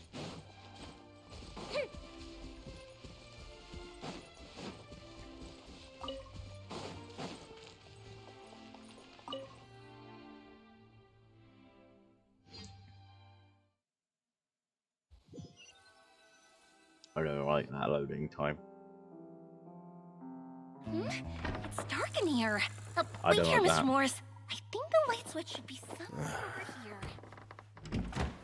Why did I have to get roped into this?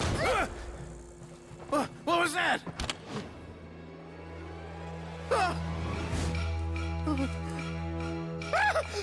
Who's there? Get me out! Get me out of here!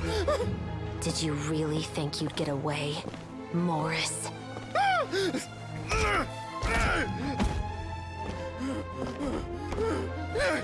You've got the wrong guy. It wasn't me.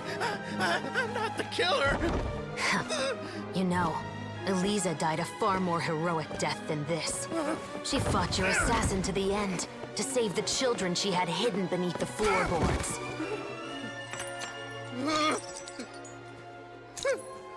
That is Eliza's pendant. The one with a photo of you two inside. The one you gave her. Ring any bells? It's a fake! It has to be! There's no way! No way your assassin didn't destroy it, you mean?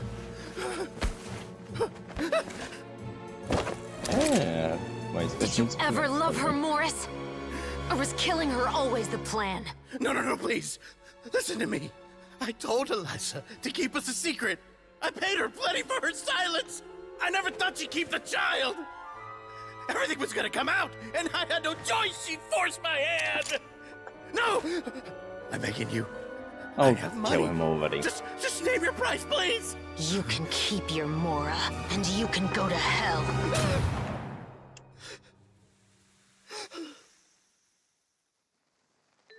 I'm Captain Shovraz of the Special Patrol. Morris, you're under arrest for Eliza's murder. Huh? Hmm?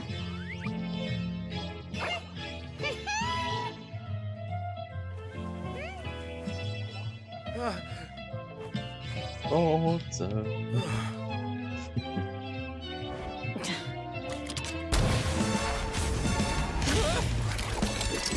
You're under arrest too, prop manager Veronique. I say Forza Or because perhaps I should call you the Second Musketeer. I say Forza because she's never around What's and going he's on? never around. This wasn't in the script. Drop the gun, Veronique. Why? Why would you keep me from exacting revenge on this heartless monster? Drop your weapon. And as I thought This is so my on Zelda, final sorry. warning. Speaking out loud.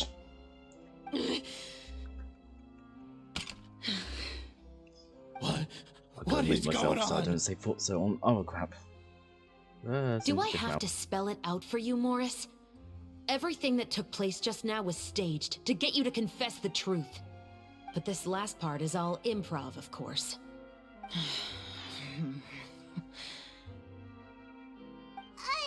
Shivers, you told us you wanted us to help you stage a play. You never said anything about the Second Musketeer. It's because even I had no way to confirm my theory until now. Thank you for your performance, Yoimiya. Could I trouble you to go and bring in the other Special Patrol members? They should be on standby just outside. Oh, and please tell the other cast members not to worry about us. We'll be rejoining them shortly. On it.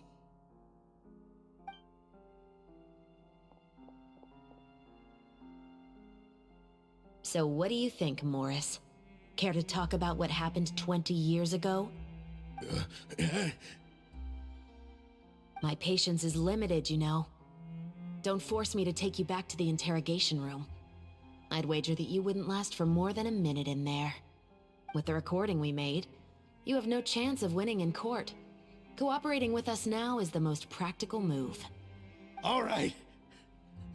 I'll talk. I hired an assassin to murder Elisa. She once worked as a maid on my family's estate. She was very beautiful, and after some time I fell for her. We kept our relationship a secret and carried out an affair for some time, but it wasn't long before she became pregnant. And if my parents ever found out, they would have stripped me of my inheritance and status, driven me out of my home. I also didn't expect Elisa to insist on bringing the pregnancy to term. She even asked me to leave my family and travel far, far away with her. She believed that you were truly in love with her. I didn't have a choice. I gave her a large sum of mora, told her to leave the family and to get rid of the baby. But then years later, she sent me a letter. There were photos of 2 children, and she even asked if I could find some time to visit them. Huh? 2 children? Paimon thought Baptiste was the only... you mean... Even if she had the children against your will, you could have just ignored the letter entirely. Why kill her? I had just gotten engaged to be married to an heiress from another wealthy family. So if anyone were to find out about Elisa, my life would be completely ruined. I didn't have a choice. No. You always had a choice. You just made the wrong choice. Again. Do you know how it feels to watch your mother be killed right in front of you? My brother and I were hardly even school age yet. We were hidden beneath the floorboards, grasping each other's hands like a lifeline. We were so terrified that we didn't even know we could ever take a breath. All we could do was to watch Mother try to fight back, and then collapse to the floor. Jesus Even Christ, after the Genshin, assassin okay. left, we were That still animation. too terrified to leave our hiding spot. We thought that he might come back. It was only until the next evening when we finally climbed out and gathered around our mother. But she had already become cold and stiff to the touch. You made up your mind right then and there to bring this case to light. Not only that, We resolved to get our revenge. And that's why you became the Musketeers. No, that's why I became a musketeer. The man from before was also killed by me. My brother had nothing to do with it. I figured as much. You did? Probably because he I doesn't... once told these two that he didn't look like a killer to me. His confession from that night also rubbed me the wrong way. Mm-hmm. I think what really tipped me off was, how could I not feel a sense of regret in him? Huh? He confessed faster than any criminal I've ever met, but he didn't say a single word about you. He insisted that he was the sole perpetrator in the case. But after the questioning ended, I disassembled the musket we dug up from his backyard, put it in front of him, and told him to reassemble it. Wanna guess how far he got? He had no idea where to even start. He's never touched a gun in his life. Based on that, I determined that he was not acting alone. He only surrendered himself to draw our attention and create a moment of opportunity for his partner. So, I decided to play along. And as expected, the second musketeer followed us without hesitation once she saw Morris get separated from the rest of the cast.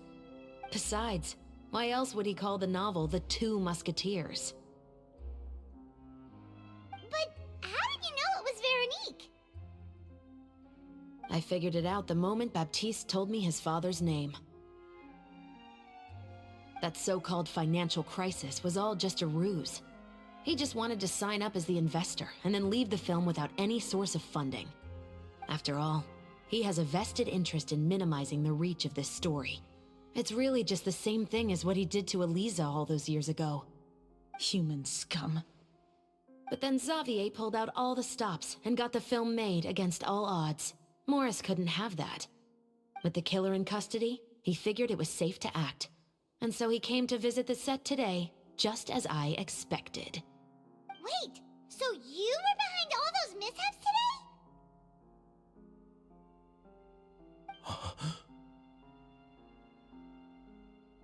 As for the identity of the second musketeer, I assumed they'd probably stay close to Morris and look for an opening. And if they already knew that Morris was the film's investor, then that narrowed the list of potential suspects as well. Furthermore, being the props manager would allow the culprit to avoid scrutiny by purchasing mechanical parts in the name of the crew. With that hypothesis in mind, I went back to check Baptiste's orphanage adoption records. Guess whose name I saw on the same page, just a few lines from his. My brother. He trusted you. As in, he trusted me to perform the deed on his behalf? He trusted you to stand on the side of justice. I am. I thought you could do it as well. Oh, the look on your face when you told him to go to hell. I really thought you'd put a bullet in his brain. Brain? I thought she's going to say, I am justice. For like a reference of I am the law.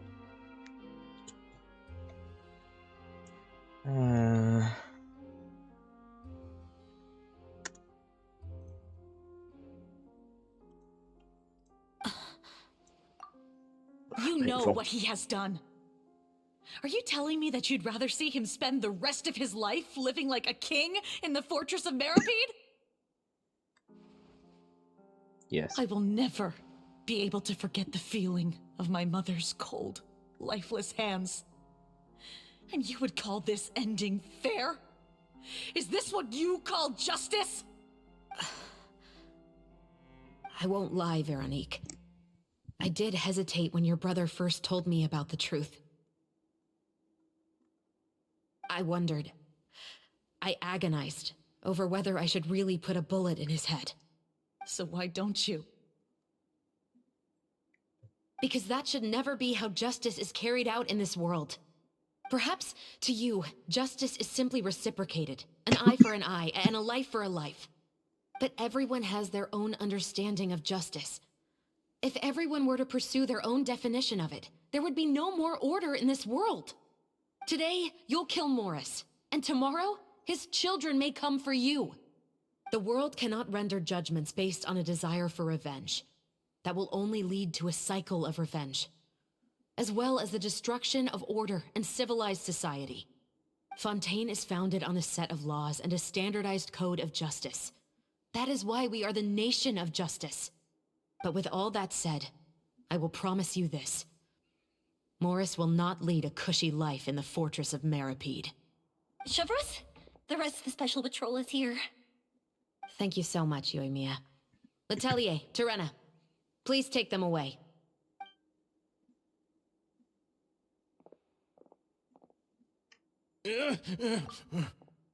What's going on to say? Living a life knowing what he done is more torture than just dying. Because dying is the easy way out. Facing it is more torture. I still can't agree with your reasoning.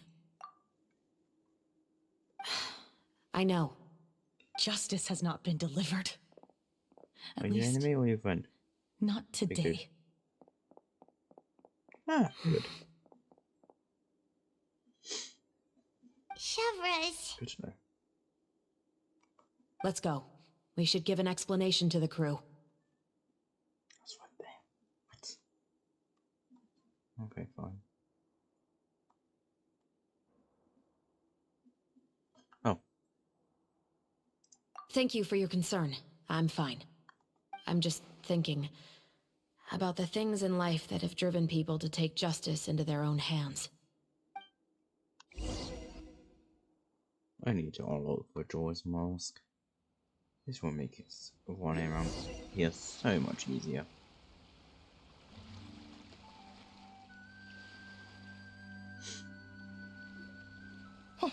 Who would have thought Morris would turn out to be... I'm at a loss of words. How could he have done something like this? I'm just glad that you're all safe and sound. Who knew that such a labyrinth of cases would be behind this story? Well, what should we do now? We have a finished film, of course, but should we still go ahead with the premiere? Yes. What do you mean? Shouldn't you be even more motivated to spread the word now that you've learned the truth? Chiori is right. I'd also like more people to see this story for themselves. But the real ending of the story seems to have deviated somewhat from the one in the script. Is that still acceptable to you, Miss Chevreuse? The call is yours. We still have time to reshoot an ending if that's what you'd like. No, it's fine as is. I like what we have for the catharsis. Romanticism is what gives works of art their appeal. Fiction is able to explore means of restitution that could never work in real life. Just like the real world, the world of stories also has its own set of rules and justice. These different possibilities are what initially drew me to reading in the first place. Sounds good to me. I support your decision. What about Veronique? Will she be okay? She will soon face her judgment alongside her brother and Morris. If I had to guess, they'll probably all be sent to the fortress of Maripede. I'll make sure to give Risley a heads up about it. Oh, you mean that kind of heads up? Exactly. Ahem. All right, then the matter's settled. Now that everything's been taken care of, there's no reason for us to keep looking all gloomy and grumpy. Let's get back to the feast and enjoy each other's company. We'll be starting the post-production process tomorrow. You should join us, Chevreuse. You missed the first few hours of the party, didn't you? All right. Count me in. Then I'll wait for you over there. There's still some good news that I'd like to share with Chevreuse. Traveler, Paimon, could you wait for me by the sea after the party ends? I'd like to go on a brief walk with the two of you. Lewd brain. Thank you very much. Don't even get in there.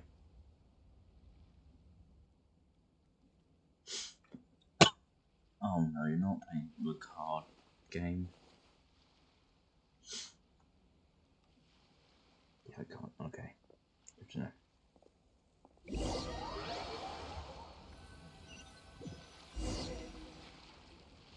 Sorry for the wait. Oh, we weren't waiting long at all. Is there something else you wanted to tell us? No, I don't have anything new to share. I just felt that since you were my investigation partners, I should have another conversation with the two of you.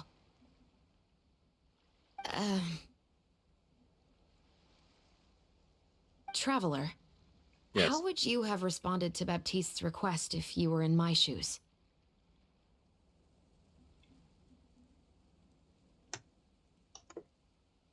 I said, I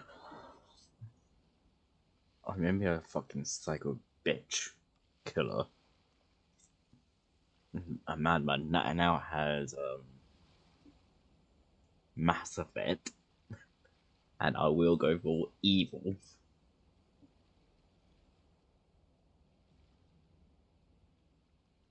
But I would do the same. Like I said before, keeping him alive is more torture than death, because death is the easy way out. Him knowing that he fucked up now and has a change to change.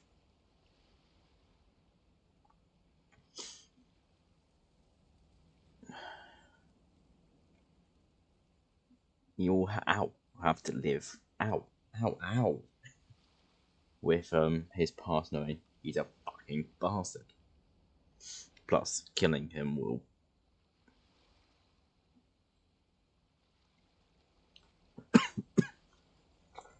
get more bounties on my head and Fatui and God.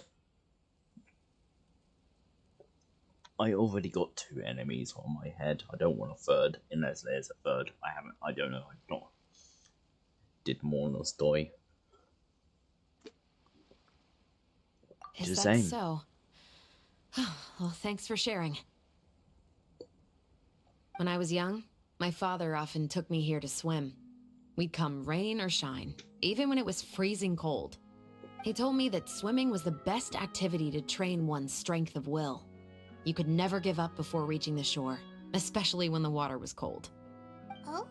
Why's that? Because the moment you give up would be the moment you die. At that point, I still hadn't received my vision. One winter, the chilly wind felt almost like knives on my skin, and the seawater was so frigid that it numbed my toes the moment I stepped in. I cried and begged my father to spare me from having to swim across, but he wouldn't listen. He used to be a member of the Special Patrol as well. You could say it was his way of educating his children. That sounds like a dick move. When he saw that I wouldn't stop crying, he just picked me up and tossed me into the icy water. Okay, I want to punch him. The bone-chilling cold took away my senses. I couldn't feel anything but fear and rage. I waited for my father to save me, but one look and I knew he'd already started swimming for the opposite shore. I realized that if I were to give up, I really would die right then and there. I used all of my strength to try and catch up to my father. Those few minutes felt longer than my whole life up until that point. I did, however, make it to the other side. I've never felt afraid about anything in my life after that, nor have I ever cried again. That way of teaching would have never worked on Paimon. That way teaching Yeah, made me I don't punch think you that was in the right fucking method for face. anyone. It's just that, working now as I am in the pursuit of justice, I still sometimes feel like I've been tossed into that winter sea all over again. And then just keep the anger punching. and the helplessness. Shivers. But the worse I feel, the more I know to never give up. The alternative would be to forever lose myself among the waves. Anyway, how about a race? Neither of us will drown, but we can still see who swims faster. Fine. You guys go ahead! Paimon will grab the clapperboard to mark the start of the race. Ow.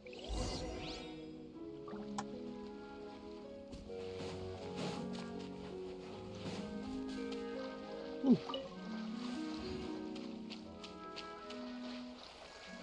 Oh yeah, and I got to look at the treasure, folks. That's a bird.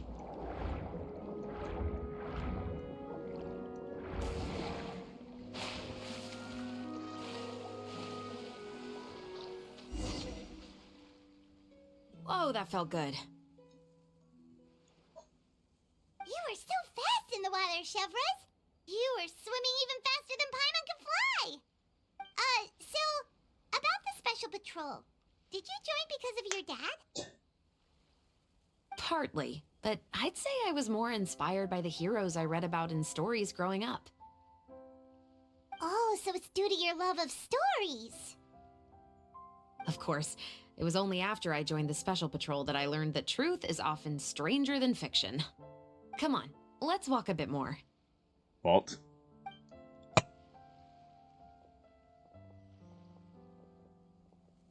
To be honest, I do sometimes question whether the decisions I make are the right ones.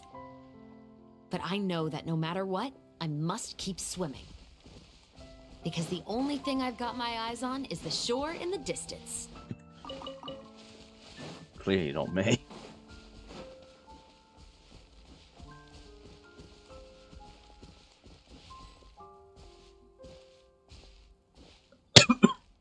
Oh, I've got Shovel Knight and other games to play. I bought more games. There's a game I've kind of want to get, but I'm waiting for in a few more days in Excel. Thank you for coming on this walk with me. I feel a lot better after getting all that off my chest. Brain. It's a Cthulhu mixed with fishing game. You've probably seen it around when I now say those two tags. Huh. We're nearly back at Baptiste's house. Huh. You're right. I didn't realize we were so close. He really did plant a lot of flowers. It's just like how he described it in the story. Huh? Wait. Paimon, Traveler, look! The rainbow roses in the garden. They're in full bloom now. Oh, they look the same. They look a little different. How could not an evil tree? Let's see. Ah.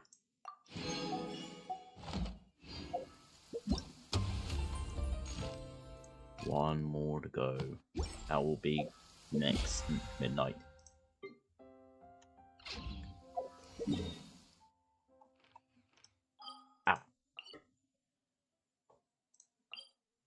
Ow. Whatever. Oh, come on.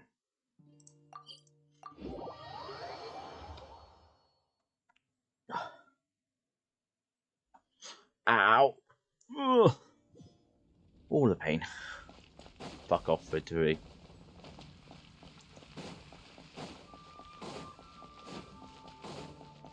I have got that Rozo. Add Astra. Thank you for complete.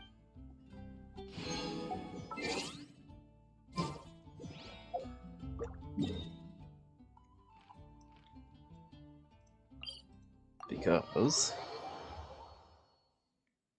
I need to go here. Because I wonder if a cabbage dude is here. No, no cabbage dude? Okay.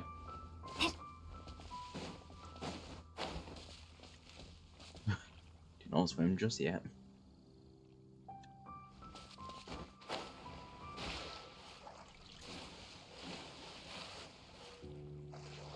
Nope. I need the mine 4.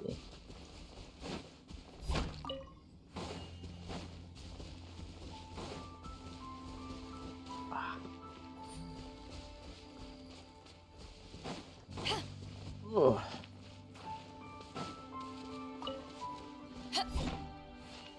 Eight, 4, 5,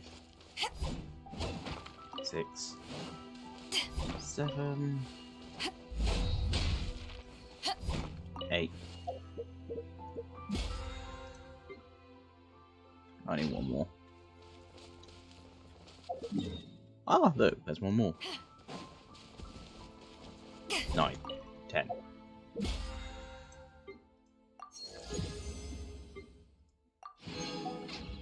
Actually, keep those. There's nothing really. No point of waiting each one when this doesn't change and this does.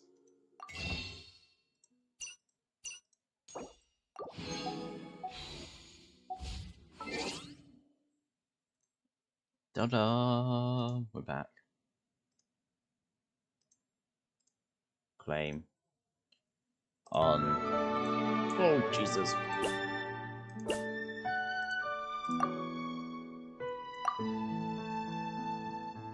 Fish.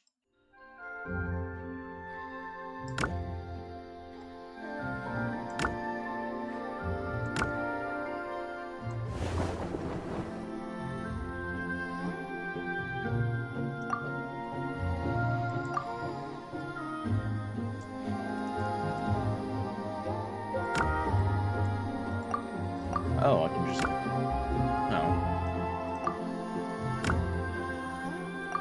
Now, where did this go? Yeah? Yeah?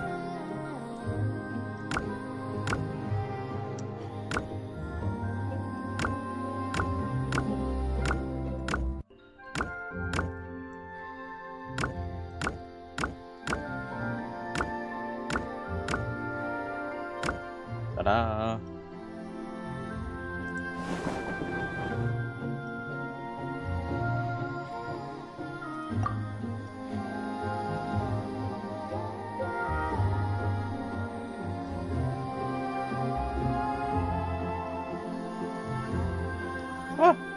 No! Bad skeletons.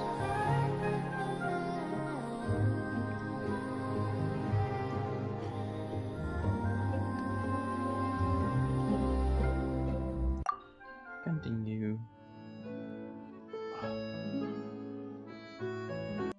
Ta-da!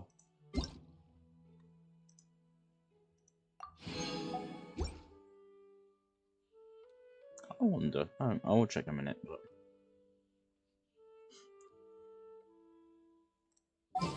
if I had gone back and then just, you know, make it easier and get more. Doesn't matter, I will see you. Well, I will see you today because it won't change, but I'll see you next recording. It's going to be next 4 o'clock AM. That'll be, was it Sunday? Sunday. And then I will start streaming again and see if my burnout fucked off. It has. It is coming to... Just do this. It is slowly fucking off.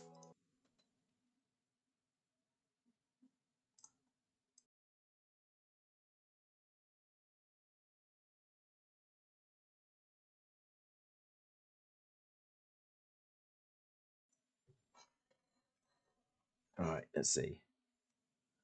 Put that over there.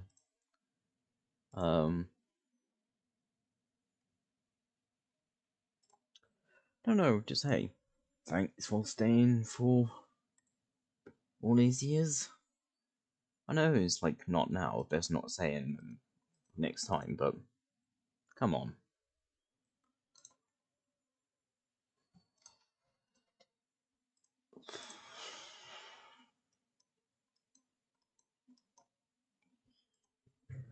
You, shush, shush. Yeah.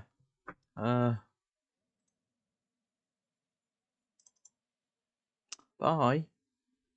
Until next time. Shush.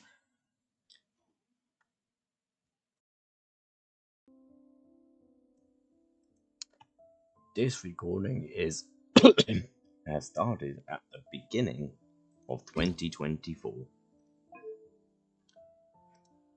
And the rest were recorded in 2023, so you know how long this episode was not fucking released.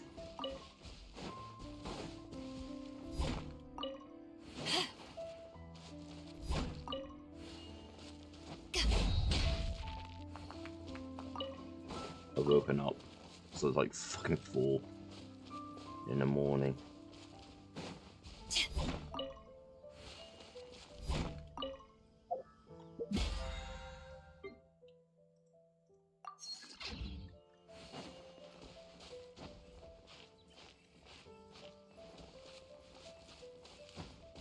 No.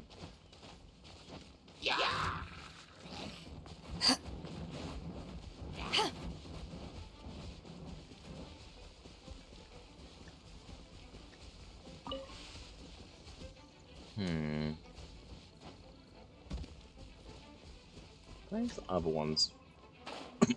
If there is. Did they not reappeared?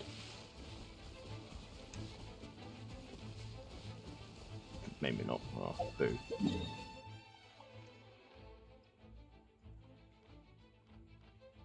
Wait, excuse me. 100%? And that's not. I'd be damned, okay.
2 days, right? Okay.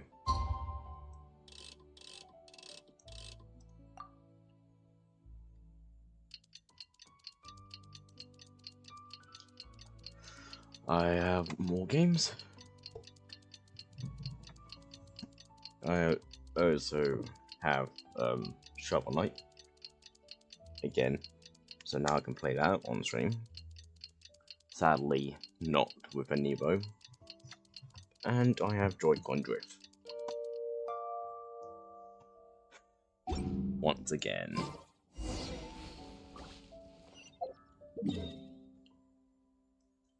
But is anyone really surprised? It's Nintendo. They Nintendo don't be helpful.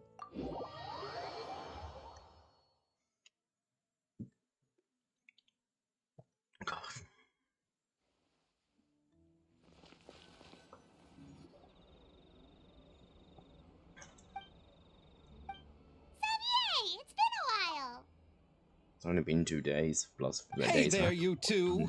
Sorry I've been scarce. I've been buried in marketing and preparing the film for release ever since we wrapped post-production.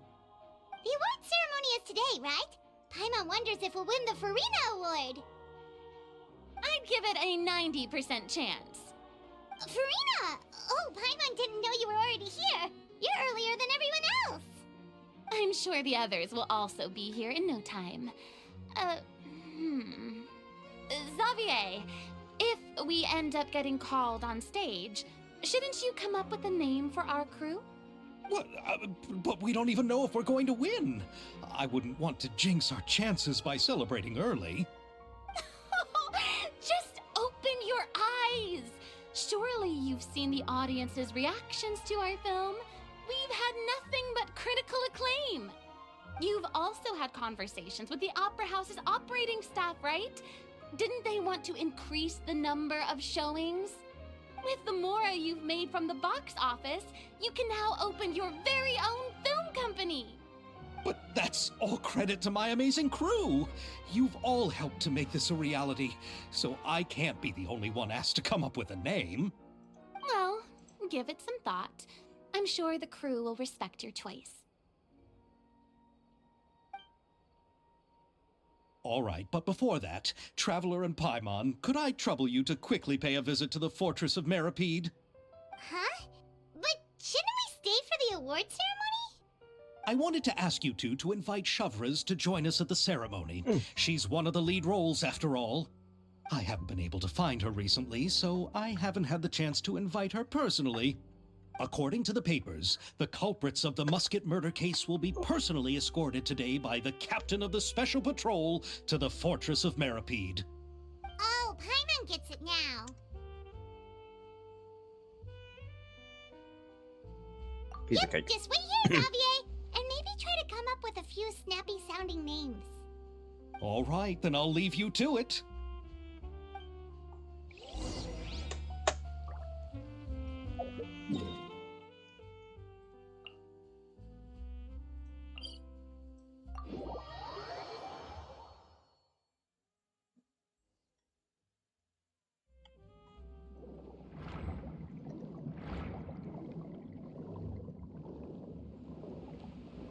Huh?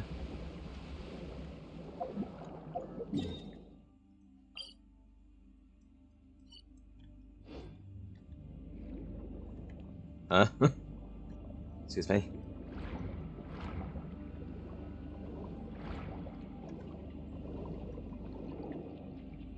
Oh, don't be one of those ones that you need.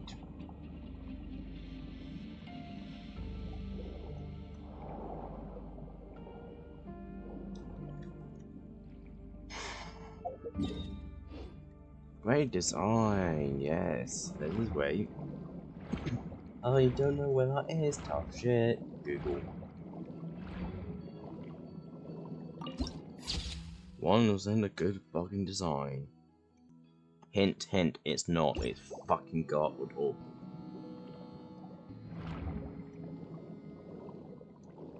In here? No.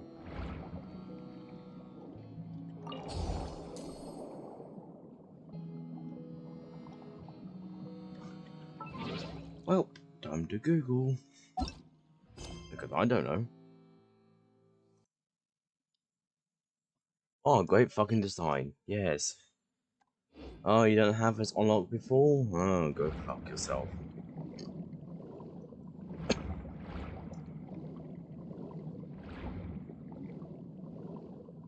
Because I would never get this.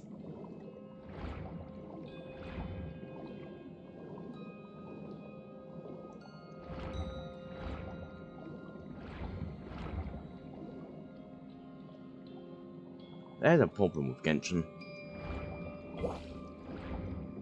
If you don't know how to get to that, you're fucked.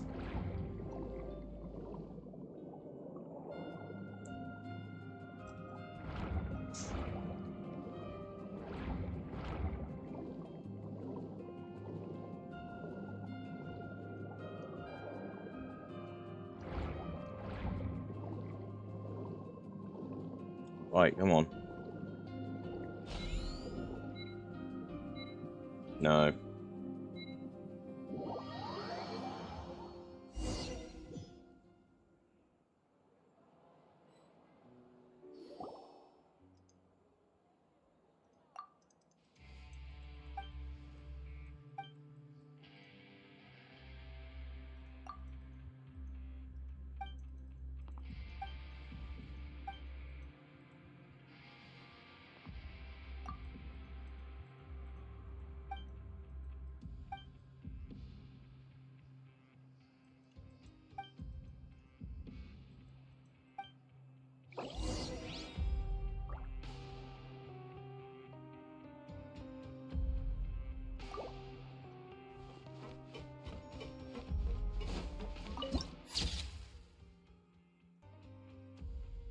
Wait a goddamn minute so I can, you know.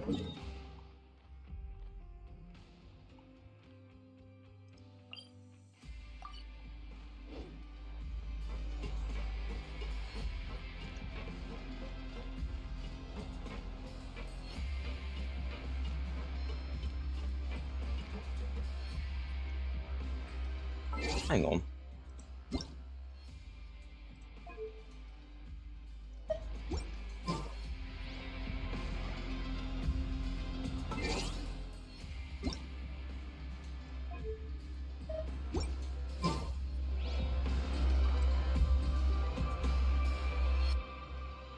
May need to turn on your music.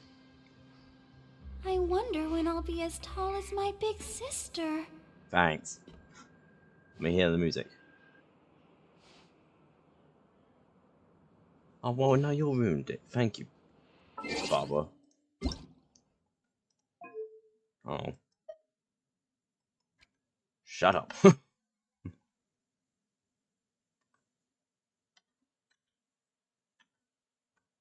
Nothing. Thanks. Oh.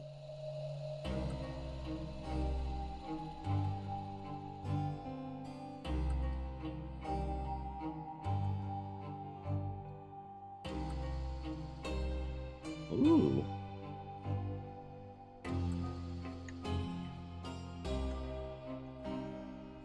Turn it up for you.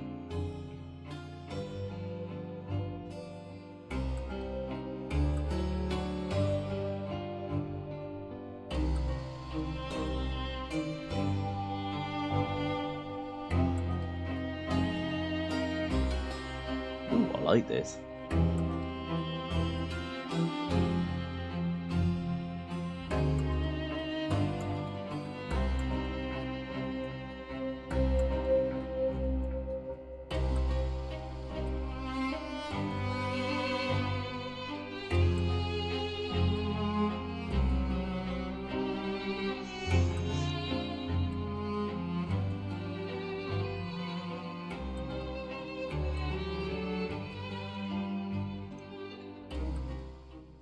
Yeah, I'm going to Google that music.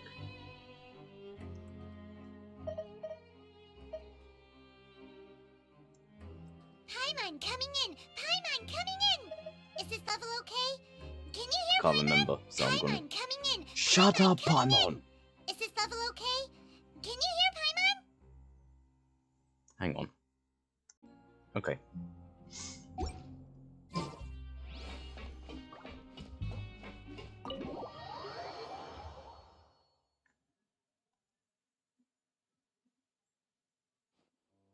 This is as far as I'll be taking them. I'll leave the three of them to you now.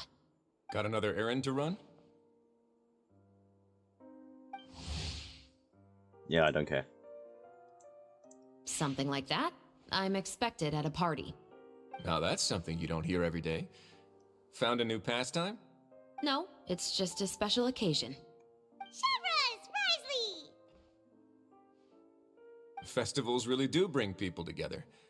It's been a while since I last had so many visitors at the Fortress of Meripede. Call it the festival spirit, I guess. Yeah, you could say that. Even our head nurse has gotten herself all worked up preparing super deluxe nutritious shakes. Just one gulp and you'll have met all your nutrition needs. Were you talking about work just now? We've already finished discussing everything. So, what do you think about my heads up, Mr. Risley? I believe I haven't yet made any promises or guarantees. But you also didn't shoot me down. Here, how about this? You could give everyone a copy of the newspaper. Perhaps on the day when the cover story happens to, oh, I don't know, expose a certain someone's misdeeds from 20 years ago? I suppose then a certain someone may soon find himself the most unlucky person in the Fortress of Meripede? While another two people will soon be hailed as heroes. Speaking of heroes, did you two need something from me? Oh, actually, we're here for... You're here to invite me to the party, right? Don't worry, I didn't forget. Ooh, then let's head back right away! See you, Risley! Happy Fun Festival! Why is B And the following same me? to you. Fuck off.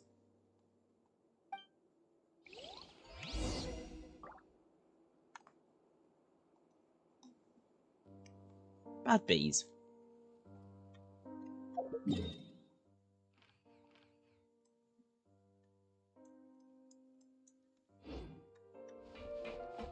Where's the door?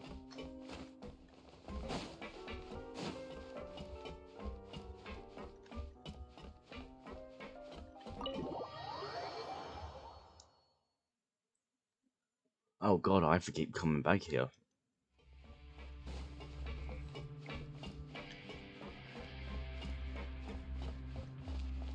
Every time.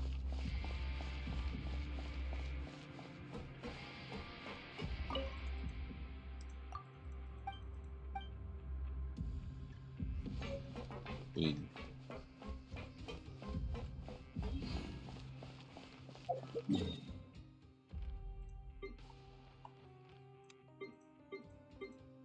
That's great fun. Go and guess. The only way to unlock it is by storming. That's annoying.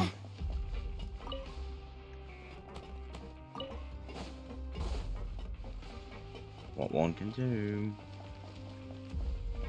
Oh yeah, make it fucking better. Oh hi. There's a person.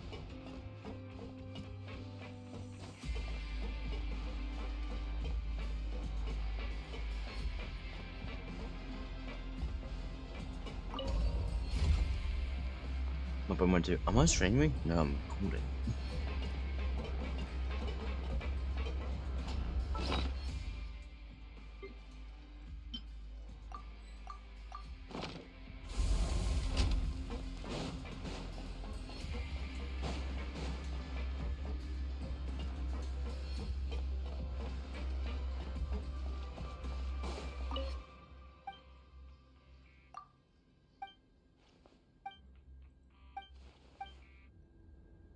Sure.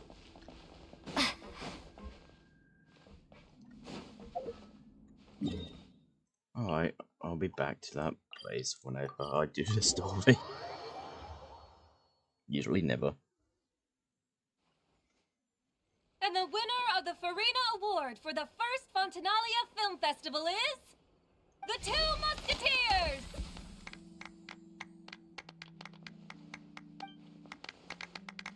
Ah! We really won! Congratulations, Mr. Xavier. We won? I can't believe it! I really can't thank all of you enough! See? Anyone want to My shoot that takes on fucker? Fontaine's entertainment industry have never been wrong. Now, please welcome to the stage the producer of The Two Musketeers, Mr. Xavier!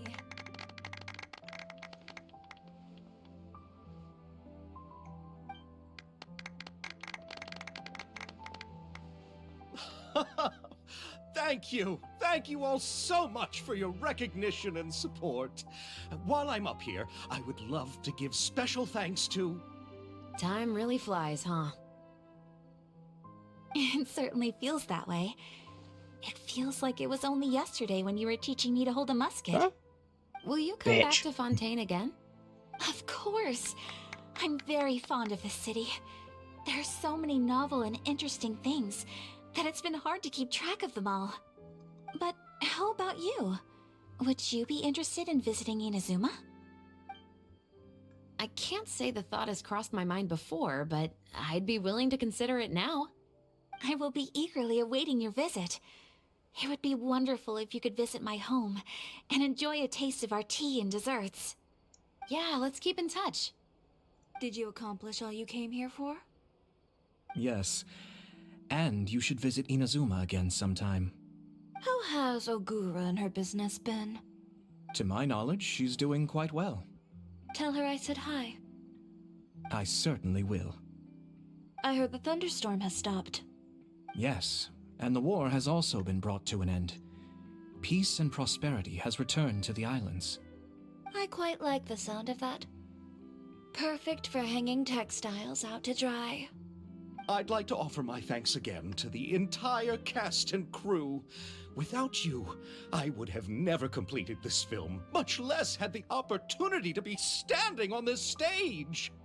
With the support of my entire crew, I would like to officially announce our film company, Musketeer Pictures.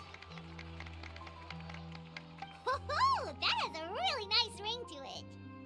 Then in that case, let's please welcome all the members of Musketeer Pictures onto the stage for a commemorative photo. Oh, Paimon didn't know we'd also be taking pictures. Director Farina, I believe you are the most deserving person to raise this trophy. Huh? No. There's no need. It's so embarrassing. It's an honor the director deserves. Yes, I agree. Oh, wait. Just accept that you're not getting out of this. Ready, everyone? 3, 2, 1. Musketeer Pictures!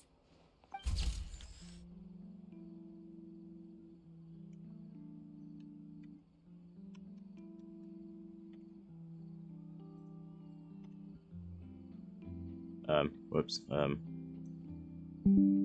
Oh, that's... There. No, don't go. There we go. Picture. Actually got a picture this time. Yeah. Oh.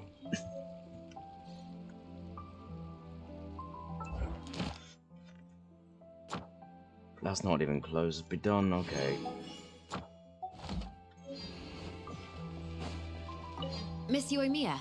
Oh, but... I'm very grateful. It was always going to... You're only a civilian. Don't say it like that. I have to admit, though... You did great. Oh, and before I forget... I'm guessing...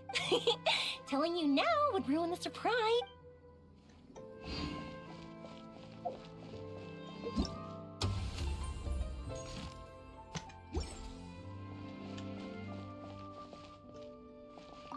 Lady Farina, please allow me to take just one more photo of you.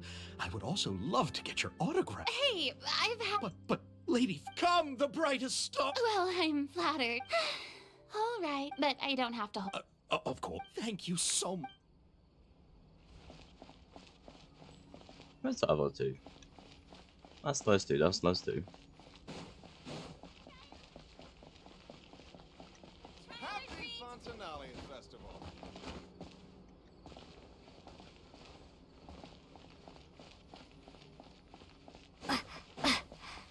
Ow, my foot.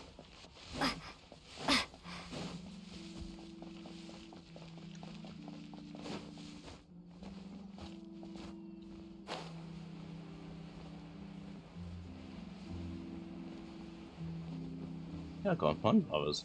Oh well.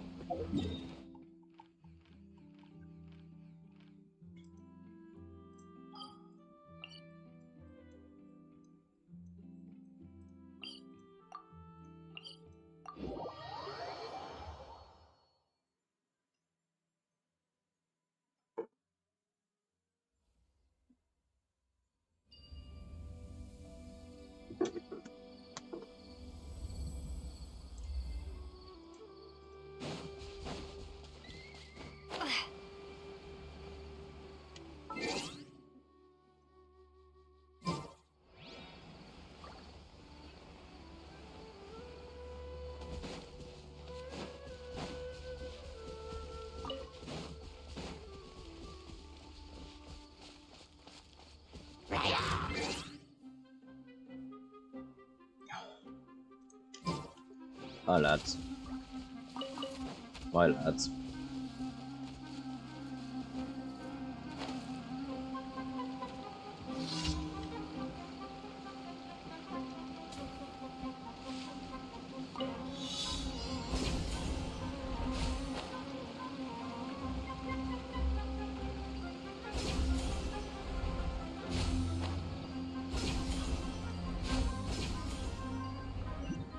Easy as one.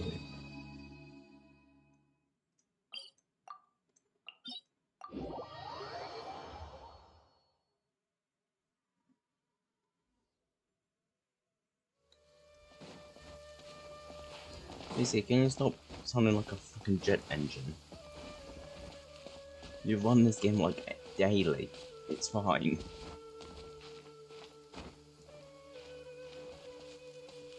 I think someone needs a clean, if that's the case.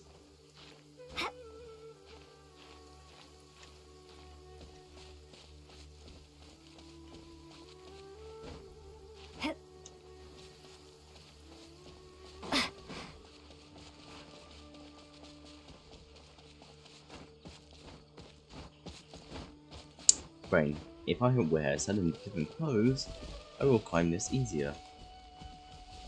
Thank you, Zelda Brain.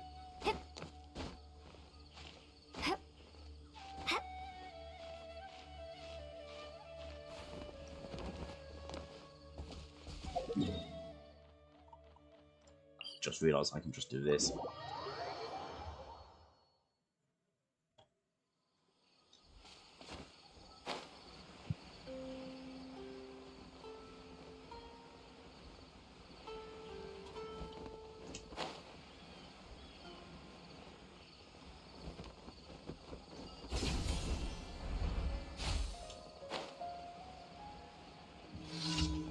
Excuse me, pick up.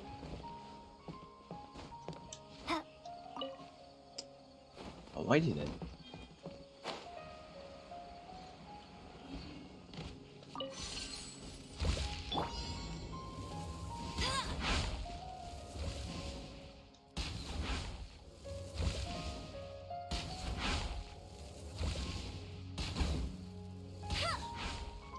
Done.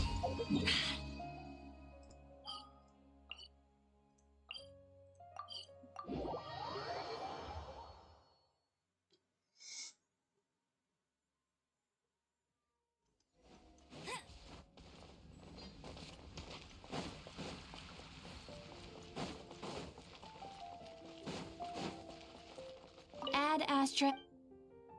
Thank you for complete. Ad Astra.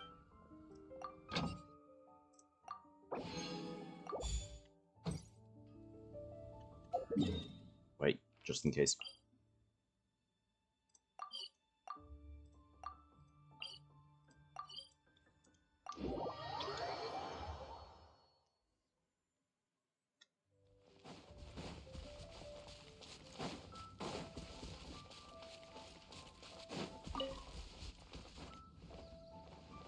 Get ready for the gliding champion of Mondstadt. Right to you too.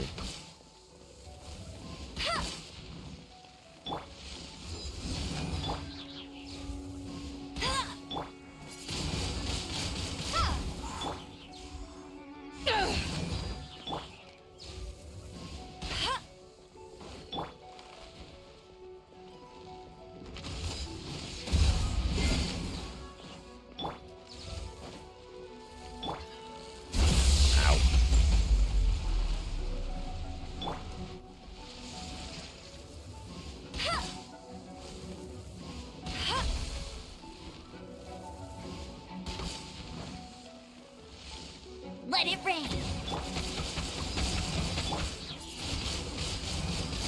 Be gone.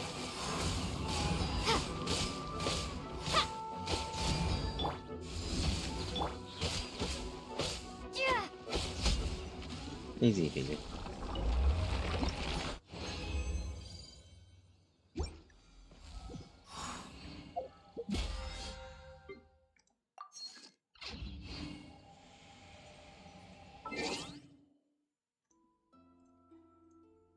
I muted it.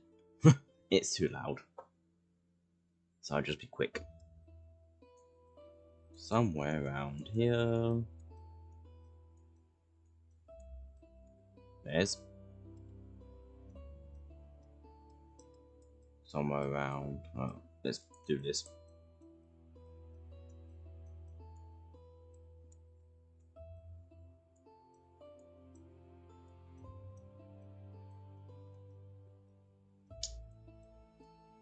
There's.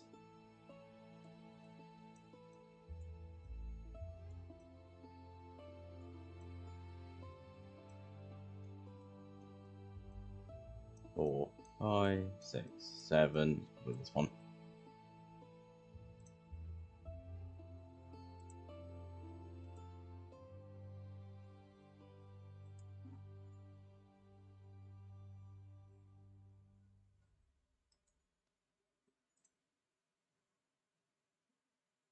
Da da da da.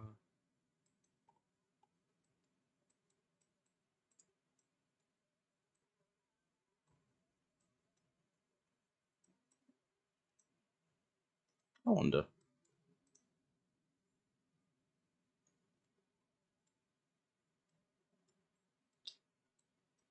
Two, three, 4, 5. Nope.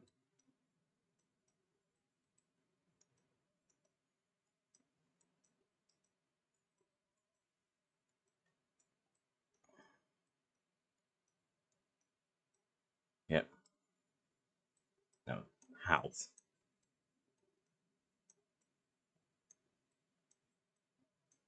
House doesn't have a spot.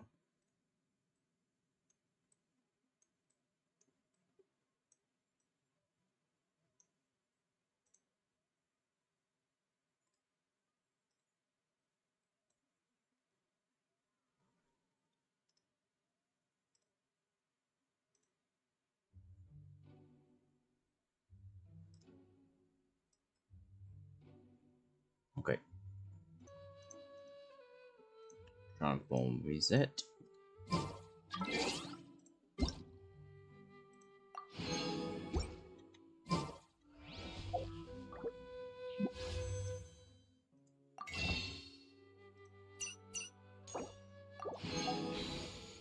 Eight days.